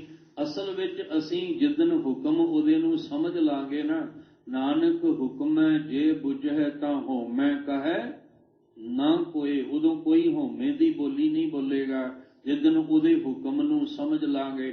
ਹਜੇ ਤੇ ਹੁਕਮ ਕਰਨਾ ਚਾਹੁੰਦੇ ਹਾਂ, ਹਜੇ ਤੇ ਆਪਣਾ ਹੁਕਮ ਚਲਾਉਣਾ ਚਾਹੁੰਦੇ ਹਾਂ, ਅਸੀਂ ਹੁਕਮ ਮੰਨਣਾ ਥੋੜ੍ਹੀ ਚਾਹੁੰਦੇ ਹਾਂ, ਅਜੇ ਤੇ ਹੁਕਮ ਚਲਾਉਣਾ ਚਾਹੁੰਦੇ ਹਾਂ। ਕਿ ਮੇਰਾ ਹੁਕਮ ਚਲਾਉਣ ਦਾ ਮਤਲਬ ਹੁੰਦਾ ਮੇਰਾ ਜ਼ੋਰ ਚੱਲੇ, ਹੁਕਮ ਸੁਣਾਉਣ ਦਾ ਮਤਲਬ ਹੁੰਦਾ ਮੇਰਾ ਜ਼ੋਰ ਚੱਲਣਾ ਚਾਹੀਦਾ ਹੈ। ਪਰ ਗੁਰੂ ਸਾਹਿਬ ਨੇ ਵੀ ਜੇ ਬਾਣੀ ਸਾਨੂੰ ਦਿੱਤੀ ਹੈ ਤੇ ਇਹ ਨਹੀਂ ਕਹਿੰਦੇ ਵੀ ਇਹ ਮੇਰੇ ਜ਼ੋਰ ਕਰਕੇ ਬਾਣੀ ਹੈ, ਨਹੀਂ। ਸਾਹਿਬ ਕਹਿੰਦੇ ਇਹ ਉਸ ਕਰਤੇ ਦਾ ਜ਼ੋਰ ਹੈ, ਇਹ ਉਹਦੇ ਜ਼ੋਰ ਨਾਲ ਹੀ ਬਾਣੀ ਤੁਹਾਡੇ ਤੱਕ ਆਈ ਹੈ। ਜਿਵੇਂ ਅੱਜ ਗੁਰੂ ਗੋਬਿੰਦ ਸਿੰਘ ਮਹਾਰਾਜ ਜੀ ਕਹਿੰਦੇ ਤੇਰਾ ਜ਼ੋਰ, ਇਹਦੇ ਵਿੱਚ ਮੇਰਾ ਕੋਈ ਜ਼ੋਰ ਨਹੀਂ ਹੈ, ਇਹਦੇ ਵਿੱਚ ਮੇਰਾ ਕੋਈ ਰੋਲ ਨਹੀਂ ਹੈ, ਇਹਦੇ ਵਿੱਚ ਮੇਰਾ ਕੋਈ ਰੋਲ ਨਹੀਂ, ਇਹ ਸਾਰਾ ਤੇਰਾ ਹੀ ਜ਼ੋਰ ਹੈ। ਤੇਰੇ ਜ਼ੋਰ ਨਾਲ ਹੀ ਇਹ ਅਕਾਲ ਪੁਰਖ ਵਾਹਿਗੁਰੂ ਇਹ ਉਚਾਰਨ ਹੋਣਾ ਹੈ, ਕਿਉਂਕਿ ਇਹ ਤੇਰਾ ਜ਼ੋਰ ਹੈ। ਅਸੀਂ ਜਿਸ ਦਿਨ ਇਹ ਮੰਨ ਲਾਂਗੇ ਉਸ ਦਿਨ ਹੱਥ ਜੋੜ ਕੇ ਕਵਾਂਗੇ, ਜਿਸ ਠਾਕੁਰ ਸਿਓ ਨਾਹੀ ਚਾਰਾ ਤਾਂ ਕੋ ਕੀਜੈ ਸਦ ਨਮਸਕਾਰ ਹੁੰਦੀ ਉਦੋਂ ਹੈ। ਹੱਥ ਕਦੋਂ ਜੁੜਦੇ ਆ? ਉਦੋਂ ਹੀ ਜੁੜਦੇ ਨੇ ਜਦੋਂ ਬੰਦਾ ਕਹਿੰਦਾ ਵੀ ਹੁਣ ਮੇਰਾ ਜ਼ੋਰ ਨਹੀਂ ਚੱਲਣਾ। ਦੋ ਗੱਲਾਂ ਆਪ ਸਾਰੇ ਸੂਝਵਾਨ ਬੈਠੇ ਹੋ, ਹੱਥ ਕਦੋਂ ਉੱਠਦਾ ਹੈ? ਜਦੋਂ ਬੰਦੇ ਨੂੰ ਭੁਲੇਖਾ ਹੋਵੇ ਵੀ ਮੇਰਾ ਜ਼ੋਰ ਹੈ, ਹੱਥ ਉਦੋਂ ਹੀ ਉੱਠਦਾ ਨਾ, ਮੇਰੇ ਵਿੱਚ ਜ਼ੋਰ ਹੈ, ਮੇਰੇ ਵਿੱਚ ਪਾਵਰ ਹੈ। ਤੇ ਹੱਥ ਕਦੋਂ ਜੁੜਦਾ ਹੈ? ਜਦੋਂ ਉਹਨੂੰ ਲੱਗੇ ਵੀ ਮੇਰੇ ਵਿੱਚ ਜ਼ੋਰ ਨਹੀਂ ਹੈ। ਜਿੱਥੇ ਜ਼ੋਰ ਨਹੀਂ ਉਹਨੂੰ ਲੱਗਦਾ ਵੀ ਮੇਰਾ ਜ਼ੋਰ ਨਹੀਂ ਚੱਲਣਾ, ਉੱਥੇ ਹੱਥ ਜੋੜਦੇ ਨੇ। ਜਿੱਥੇ ਲੱਗਦਾ ਜ਼ੋਰ ਚੱਲਦਾ ਉੱਥੇ ਹੱਥ ਉੱਠਦਾ ਹੈ। ਇੱਥੇ ਆ ਕੇ ਅਸੀਂ ਹੱਥ ਜੋੜਨਾ ਹੈ, ਕਿਉਂਕਿ ਸਾਡਾ ਜ਼ੋਰ ਨਹੀਂ ਚੱਲਣਾ ਉਸ ਮਾਲਕ ਅੱਗੇ। ਬੜੇ ਬੜੇ ਹੰਕਾਰੀ, ਬੜੇ ਬੜੇ ਰਾਜੇ ਮਹਾਰਾਜੇ ਇਸ ਧਰਤੀ ਤੇ ਆਏ, ਦੁਨੀਆ ਵਿੱਚੋਂ ਚਲੇ ਗਏ, ਜ਼ੋਰ ਕਿਸੇ ਦਾ ਵੀ ਨਹੀਂ ਚੱਲਿਆ। ਜਿਹੜਾ ਇੱਕ ਮਾਲਕ ਦਾ ਸੱਦਾ ਹੈ ਨਾ, ਜਿਹਾ ਚੀਰੀ ਲਿਖਿਆ ਤੇਹਾ ਹੁਕਮ ਕਮਾਏ, ਘੱਲੇ ਆਵੇ ਨਾਨਕਾ ਸੱਦੇ ਉੱਠੀ ਜਾਏ। ਜਦੋਂ ਸੱਦਾ ਆਉਣਾ ਤੇ ਉੱਥੇ ਜ਼ੋਰ ਚੱਲਣਾ ਕਿਸੇ ਦਾ? ਉੱਥੇ ਕਿਸੇ ਦਾ ਜ਼ੋਰ ਨਹੀਂ ਚੱਲਣਾ। ਬੜੇ ਬੜੇ ਤਾਕਤਵਰ ਜਿਹੜੇ ਨੇ ਉਹਨਾਂ ਨੂੰ ਵੀ ਦੁਨੀਆ ਤੋਂ ਜਾਣਾ ਪੈਂਦਾ ਹੈ। ਜਿਹੜੇ ਅੱਜ ਸੰਸਾਰ ਵਿੱਚ ਆਪਾਂ ਦੇਖਦੇ ਹਾਂ ਕਿ ਜਿਹੜੇ ਆਪਣੇ ਆਪ ਨੂੰ ਤਾਕਤਵਰ ਸਮਝਦੇ ਆ, ਬਾਡੀ ਬਿਲਡਰ ਸਮਝਦੇ ਨੇ, ਆ ਦੇਖੀਦਾ ਆਏ ਦਿਨ ਕੋਈ ਨਾ ਕੋਈ ਖਬਰ ਹੁੰਦੀ ਹੈ ਕਿ ਉਹ ਬੜਾ ਤਾਕਤਵਰ ਸੀ, 4-4 10-10 ਜਣਿਆਂ ਨੂੰ ਇਹ ਸਮਝਦਾ ਹੀ ਕੁਝ ਨਹੀਂ ਸੀ। ਪਰ ਜਿਸ ਦਿਨ ਉਹਦਾ ਸੱਦਾ ਆਇਆ ਤੇ ਉਹ ਜ਼ਮੀਨ ਤੇ ਪਿਆ, ਉਹਦਾ ਜ਼ੋਰ ਹੀ ਕੋਈ ਨਹੀਂ ਚੱਲਦਾ। ਕਿੰਨੀ ਸਿਕਿਉਰਿਟੀ ਬੰਦਾ ਰੱਖਦਾ ਹੈ ਵੀ ਮੇਰੀ ਸਿਕਿਉਰਿਟੀ ਬੜੀ ਸਖਤ ਹੈ, ਪੰਛੀ ਵੀ ਜਿਹੜਾ ਆ ਨਹੀਂ ਸਕਦਾ। ਪਰ ਜਦੋਂ ਉਹਦਾ ਜ਼ੋਰ ਚੱਲਦਾ ਹੈ ਤੇ ਮੌਤ ਦਾ ਪੰਛੀ ਆ ਜਾਂਦਾ ਹੈ। ਉਹ ਅਚਿੰਤੇ ਬਾਜ ਆ ਜਾਂਦੇ ਆ, ਜਿਹੜਾ ਝਪਟਾ ਮਾਰ ਕੇ ਲੈ ਜਾਂਦੇ ਨੇ, ਪਤਾ ਹੀ ਕੋਈ ਨਹੀਂ ਲੱਗਦਾ। ਅਚਿੰਤੇ ਬਾਜ ਪਏ ਤਿਸ ਰੱਬ ਦੇ ਹਿੱਲਾਂ ਵਿਸਰੀਆਂ, ਜੋ ਮਨ ਚੇਤਨਾ ਚੇਤੇ ਸਨ ਸੋ ਗਾਲੀ ਰੱਬ ਕੀਆਂ। ਇੱਥੇ ਆ ਕੇ ਫਿਰ ਜ਼ੋਰ ਨਹੀਂ ਚੱਲਦਾ। ਗੁਰਬਾਣੀ ਨੂੰ ਆਪਾਂ ਸਮਝ ਕੇ ਹੰਕਾਰ ਨੂੰ ਕਮ ਸੇ ਕਮ ਧਾਰਮਿਕ ਅਸਥਾਨ ਤੇ ਹੰਕਾਰ ਨਾ ਹੋਵੇ। ਇੱਥੇ ਤੇ ਅਸੀਂ ਇੱਕ ਥਾਂ ਅਸੀਂ ਬਣਾਈ ਹੈ, ਖਾਸ ਥਾਂ, ਜਿੱਥੇ ਅਸੀਂ ਨਿਰੰਕਾਰ ਨੂੰ ਮਿਲਣ ਆਏ ਹਾਂ, ਜਿੱਥੇ ਅਸੀਂ ਨਿਰੰਕਾਰ ਦੀਆਂ ਬਖਸ਼ਿਸ਼ਾਂ ਲੈਣ ਲਈ ਆਏ ਹਾਂ। ਤਾਂ ਗੁਰੂ ਸਾਹਿਬ ਕਹਿੰਦੇ ਆ ਤੇਰਾ ਜੋਰ ਚਾਚਰੀ ਛੰਦ, ਇਹ ਛੰਦ ਦਾ ਨਾਮ ਹੈ ਚਾਚਰੀ। ਜਾਂ ਇੱਕ ਤੁਸੀਂ ਜਿਹੜੀ ਹੈ ਪੰਗਤੀ ਪੂਰੀ ਪੜੋਗੇ ਤੇ ਉਹਦੇ ਵਿੱਚ 4 ਨੇ, ਜਿਵੇਂ ਜਲੇ ਹੈ, ਥਲੇ ਹੈ, ਅਭੀਤ ਹੈ, ਅਭੇ ਹੈ, ਇਹ 4 ਨੇ। ਇਸ ਮੁਤਾਬਕ ਵੀ ਇਹਦਾ ਨਾਮ ਹੈ ਚਾਚਰੀ। ਇਸ ਛੰਦ ਦਾ ਨਾਮ ਗੁਰੂ ਕਲਗੀਧਰ ਪਾਤਸ਼ਾਹ ਜੀ ਨੇ ਰੱਖਿਆ ਤੇ ਫਿਰ ਅਕਾਲ ਪੁਰਖ ਨਾਲ ਸੁਰਤ ਜੋੜ ਕੇ, ਸੰਸਾਰ ਦਾ ਖਿਆਲ ਭੁਲਾ ਕੇ ਤੇ ਅਕਾਲ ਪੁਰਖ ਨਾਲ ਲਿਵ ਜੋੜ ਕੇ ਕਹਿੰਦੇ ਜਲੇ ਹੈ, ਇਹ ਅਕਾਲ ਪੁਰਖ ਜੀ ਤੂੰ ਜਲ ਵਿੱਚ ਵੀ ਵਸਦਾ ਹੈ। ਥਲੇ ਹੈ, ਤੂੰ ਥਲ ਵਿੱਚ ਵੀ ਵਸਦਾ ਹੈ। ਤੂੰ ਹਰ ਥਾਂ ਤੇ ਪਾਓ। ਜਲੇ ਹੈ, ਥਲੇ ਹੈ ਦਾ ਮਤਲਬ ਹੈ ਤੂੰ ਹਰ ਥਾਂ ਤੇ ਮੌਜੂਦ ਹੈ। ਤੇਰਾ ਵਾਸਾ ਜਿਹੜਾ ਉਹ ਹਰ ਥਾਂ ਤੇ ਹੈ, ਜਲ ਦੇ ਵਿੱਚ ਵੀ ਹੈ ਤੇ ਥਲ ਇਸ ਧਰਤੀ ਤੇ ਵੀ ਤੇਰਾ ਵਾਸਾ ਹੈ। ਔਰ ਇਹ ਨਹੀਂ ਕਿ ਵਾਸਾ ਪਹਿਲਾਂ ਸੀ ਅੱਜ ਨਹੀਂ ਹੈ, ਜਾਂ ਅੱਜ ਹੈ ਤੇ ਪਹਿਲਾਂ ਕੱਲ ਨਹੀਂ ਹੋਵੇਗਾ। ਉਹ ਪਹਿਲਾਂ ਵੀ ਉਹਦਾ ਵਾਸਾ, ਅੱਜ ਵੀ ਉਹਦਾ ਵਾਸਾ, ਸਾਡੇ ਸੰਸਾਰ ਤੋਂ ਚਲੇ ਜਾਣ ਤੋਂ ਬਾਅਦ ਵੀ ਉਹਦਾ ਵਾਸਾ ਸੰਸਾਰ, ਉਹ ਸਦੀਵੀ ਹੈ, ਉਹ ਜੁਗ ਹੋ ਜੁਗ ਅਟਲ ਹੈ। ਜਲ ਥਲ ਮਹੀਲ ਪੂਰਿਆ ਰਵਿਆ ਵਿੱਚ ਵਣਾ। ਜਦੋਂ ਆਪਾਂ 12 ਮਹਾਂ ਦਾ ਪਾਠ ਕਰੀਏ ਤੇ ਚੇਤ ਗੋਬਿੰਦ ਆਰਾਧੀਆ ਹੋਵੇ ਆਨੰਦ ਘਣਾ, ਉਹਦੇ ਵਿੱਚ ਗੁਰੂ ਸਾਹਿਬ ਕਹਿੰਦੇ ਜਲ ਥਲ ਮਹੀਲ ਪੂਰਿਆ ਰਵਿਆ ਵਿੱਚ ਵਣਾ। ਉਹ ਹਰ ਥਾਂ ਦੇ ਵਿੱਚ ਰਵਿਆ, ਰਮਿਆ ਹੋਇਆ, ਰਮੇ ਹੋਏ ਨੂੰ ਰਾਮ ਕਹਿੰਦੇ ਨੇ। ਜਿਹੜਾ ਸਾਰਿਆਂ ਦੇ ਵਿੱਚ ਰਮਿਆ ਹੋਇਆ ਨਾ, ਉਹਦਾ ਨਾਮ ਸੀ ਰਾਮ। ਜਿਹੜੇ ਦੁਨਿਆਵੀ ਤਲ ਤੇ ਆਪਾਂ ਗੱਲ ਕਰੀਏ ਤਾਂ ਗੁਰੂ ਤੇਗ ਬਹਾਦਰ ਸਾਹਿਬ ਨੇ ਕਿਹਾ ਰਾਮ ਗਇਓ ਰਾਵਣ ਗਇਓ ਜਾਂ ਕੋ ਬਹੁ ਪਰਿਵਾਰ। ਪਰ ਜਿਹਦੇ ਨਾਲ ਅਸੀਂ ਜੁੜਨਾ ਹੈ ਉਹ ਰਮਿਆ ਹੋਇਆ, ਸਦੀਵੀ ਹੈ, ਜੁਗੋ ਜੁਗ ਅਟਲ ਹੈ। ਇਸ ਲਈ ਕਹਿੰਦੇ ਨੇ ਪਰਮੇਸ਼ਵਰ ਕੀ ਹੈ, ਉਹ ਜਲ ਦੇ ਵਿੱਚ ਵੀ ਉਹਦਾ ਵਾਸਾ ਹੈ ਔਰ ਥਲ ਦੇ ਵਿੱਚ ਧਰਤੀ ਦੇ ਵੀ ਉਹਦਾ ਜਿਹੜਾ ਉਹ ਵਾਸਾ ਹੈ। ਪਰ ਫਿਰ ਬੇਨਤੀ ਕਰਾਂ, ਅਸੀਂ ਕੁਦਰਤ ਵਿੱਚ ਕਾਦਰ ਨੂੰ ਨਹੀਂ ਸਮਝ ਸਕੇ। ਨਾ ਸਮਝ ਕਰਕੇ ਅਸੀਂ ਪਾਣੀ ਨਾਲ ਵੀ ਖਿਲਵਾੜ ਕੀਤਾ, ਅਸੀਂ ਧਰਤੀ ਨਾਲ ਵੀ ਖਿਲਵਾੜ ਕੀਤਾ ਔਰ ਉਹਦਾ ਨੁਕਸਾਨ ਕਿਹਨੂੰ ਭੁਗਤਣਾ ਪੈ ਰਿਹਾ? ਸਾਨੂੰ। ਜਦ ਕਿ ਉਹ ਜਲ ਵਿੱਚ ਸਾਡਾ ਉਹ ਜਿਹੜਾ ਜੀਵਨ ਹੈ, ਪਾਣੀ ਸਾਡਾ ਜੀਵਨ ਹੈ ਨਾ। ਜਾਂ ਗੁਰਬਾਣੀ ਵਿੱਚ ਆਪਾਂ ਪੜ੍ਹ ਕੇ ਆਏ ਹਾਂ, ਪਵਨ ਗੁਰੂ ਪਾਣੀ ਪਿਤਾ ਮਾਤਾ ਧਰਤ ਮਹੱਤ। ਉਹ ਸਾਡੇ ਲਈ ਪਰਮ ਪਿਤਾ, ਸਾਨੂੰ ਜੀਵਨ ਦਾਨ ਮਿਲਦਾ ਹੈ ਉਸ ਪਾਣੀ ਦੇ ਵਿੱਚੋਂ। ਪਰ ਅਸੀਂ ਕੀ ਕੀਤਾ? ਅਸੀਂ ਉਹਨੂੰ ਵੀ ਦੂਸ਼ਿਤ ਕਰ ਦਿੱਤਾ। ਅਸੀਂ ਉਹਨੂੰ ਵੀ, ਕਿਉਂਕਿ ਸਾਡਾ ਅੰਦਰ ਮੈਲਾ ਸੀ, ਅਸੀਂ ਪਾਣੀ ਨੂੰ ਵੀ ਮੈਲਾ ਕਰ ਦਿੱਤਾ। ਸਾਡੇ ਮਨ ਦੇ ਵਿੱਚ ਖੋਟ ਸੀ, ਅਸੀਂ ਇਸ ਧਰਤੀ ਨੂੰ ਵਿੱਚ ਵੀ ਖੋਟ ਪੈਦਾ ਕਰਨ ਦੀ ਕੋਸ਼ਿਸ਼ ਕੀਤੀ। ਆਪਣੇ ਤਰੀਕੇ ਨਾਲ ਫਸਲ ਪੈਦਾ ਕਰਨ ਲੱਗਿਆਂ ਅਸੀਂ ਕਿੰਨੀਆਂ ਦਵਾਈਆਂ ਛਿੜਕੀਆਂ, ਕਿੰਨੇ ਸਪਰੇਅ ਕੀਤੇ। ਅੱਜ ਹਰ ਇੱਕ ਚੀਜ਼ ਜਿਹੜੀ ਆ ਉਹ ਜ਼ਹਿਰੀਲੀ ਹੋ ਚੁੱਕੀ ਹੈ। ਜਿਹੜਾ ਸਾਨੂੰ ਜਿਹਦੇ ਤੋਂ ਲਾਭ ਮਿਲਣਾ ਸੀ ਉਹਦੇ ਤੋਂ ਨੁਕਸਾਨ ਹੋ ਰਿਹਾ। ਜਿਹੜੀ ਚੀਜ਼ ਖਾਓਗੇ ਉਹੀ ਨੁਕਸਾਨਦਾਇਕ ਹੈ। ਬੰਦਾ ਸੋਚਦਾ ਵੀ ਮੈਂ ਖਾਵਾਂ ਤੇ ਕੀ ਖਾਵਾਂ, ਜਿਹੜਾ ਖਾਵਾਂ ਉਹੀ ਜ਼ਹਿਰੀਲੀ ਹੈ। ਹਰ ਇੱਕ ਵਿੱਚ ਦਵਾਈਆਂ ਦਾ ਛਿੜਕਾਅ, ਹਰ ਇੱਕ ਉੱਤੇ ਸਪਰੇਅ ਹੋ ਰਿਹਾ ਤੇ ਫਿਰ ਉਹ ਬੰਦਾ ਖਾਵੇ ਤੇ ਕੀ ਖਾਵੇ? ਪਰ ਉਹ ਕਾਹਦੇ ਵਾਸਤੇ? ਆਪਣੇ ਲਾਲਚ ਵਾਸਤੇ, ਆਪਣੇ ਮਤਲਬ ਵਾਸਤੇ। ਬੰਦੇ ਨੇ ਖਿਲਵਾੜ ਕੀਤਾ, ਨੁਕਸਾਨ ਉਲਟਾ ਸਾਡਾ ਹੋਇਆ। ਪਰ ਇਹ ਸੋਚਣਾ ਸੀ ਕਿ ਹਰ ਇੱਕ ਵਿੱਚ ਉਹ ਆਪ ਵਸਦਾ ਹੈ। ਸਭ ਕਹਿੰਦੇ ਜਲੇ ਹੈ ਥਲੇ ਹੈ ਅਭੀਤ ਹੈ। ਭੀਤ ਕਹਿੰਦੇ ਆ, ਇਹ ਵੀ ਆਪਾਂ ਵਿਚਾਰ ਕੇ ਆਏ ਆ, ਜੋ ਸ਼ਬਦ ਵਰਤਦੇ ਆ, ਭੈ ਭੀਤ ਡਰ। ਇਹ ਬੰਦਾ ਬੜਾ ਭੈ ਭੀਤ ਹੋ ਗਿਆ, ਬੜਾ ਡਰ ਗਿਆ, ਸਹਿਮ ਗਿਆ। ਪਰ ਜਿਹੜਾ ਅਕਾਲ ਪੁਰਖ ਹੈ ਉਹ ਡਰ ਤੋਂ ਰਹਿਤ ਹੈ। ਉਹਨੂੰ ਕੋਈ ਜਿਹੜਾ ਉਹ ਭੈ ਭੀਤ ਨਹੀਂ ਕਰ ਸਕਦਾ, ਉਹਨੂੰ ਕੋਈ ਵੀ ਡਰਾ ਨਹੀਂ ਸਕਦਾ। ਤਾਈ ਤੇ ਆਰੰਭ ਵਿੱਚ ਆਖਿਆ ਤੇਰਾ ਜ਼ੋਰ, ਵੀ ਮਾਲਕ ਜੀ ਤੇਰਾ ਹੀ ਜ਼ੋਰ ਸੰਸਾਰ ਵਿੱਚ ਚੱਲਦਾ, ਪਰ ਸੰਸਾਰ ਦਾ ਜ਼ੋਰ ਤੇਰੇ ਤੇ ਨਹੀਂ ਚੱਲ ਸਕਦਾ। ਜੇ ਰੱਬ ਤੇ ਜ਼ੋਰ ਚੱਲਦਾ ਹੋਵੇ ਫਿਰ ਤੇ ਰੱਬ ਵੀ ਭੈਭੀਤ ਹੋ ਜਾਏ, ਤੇ ਰੱਬ ਵੀ ਡਰ ਜਾਏ। ਅਸੀਂ ਤਾਂ ਰੱਬ ਨੂੰ ਵੀ ਡਰਾ ਸਕਦੇ ਹਾਂ, ਪਰ ਨਹੀਂ, ਉਸ ਮਾਲਕ ਨੂੰ ਨਹੀਂ ਡਰਾਇਆ ਜਾ ਸਕਦਾ। ਜੇ ਉਹਨੂੰ ਡਰਾਇਆ ਜਾ ਸਕਦਾ ਹੋਵੇ ਫਿਰ ਨਿਆਂ ਦੀ ਜਗ੍ਹਾ ਤੇ ਅਨਿਆਏ ਹੋਣ ਲੱਗ ਜਾਏਗਾ। ਫਿਰ ਕੀ ਹੋਏਗਾ? ਅਸੀਂ ਤੇ ਰੱਬ ਜੀ ਨੂੰ ਵੀ ਡਰਾ ਧਮਕਾ ਕੇ ਅਸੀਂ ਕਹਾਂਗੇ ਵੀ ਫੈਸਲਾ ਸਾਡੇ ਹੱਕ 'ਚ ਸੁਣਾਉਣਾ। ਜੇ ਤੁਸੀਂ ਫੈਸਲਾ ਸਾਡੇ ਹੱਕ 'ਚ ਨਾ ਸੁਣਾਇਆ ਤੇ ਅਸੀਂ ਇੱਦਾਂ ਨਹੀਂ ਇੱਦਾਂ ਕਰ ਦਿਆਂਗੇ, ਪਰ ਉਹਨੂੰ ਕੌਣ ਡਰਾਏਗਾ?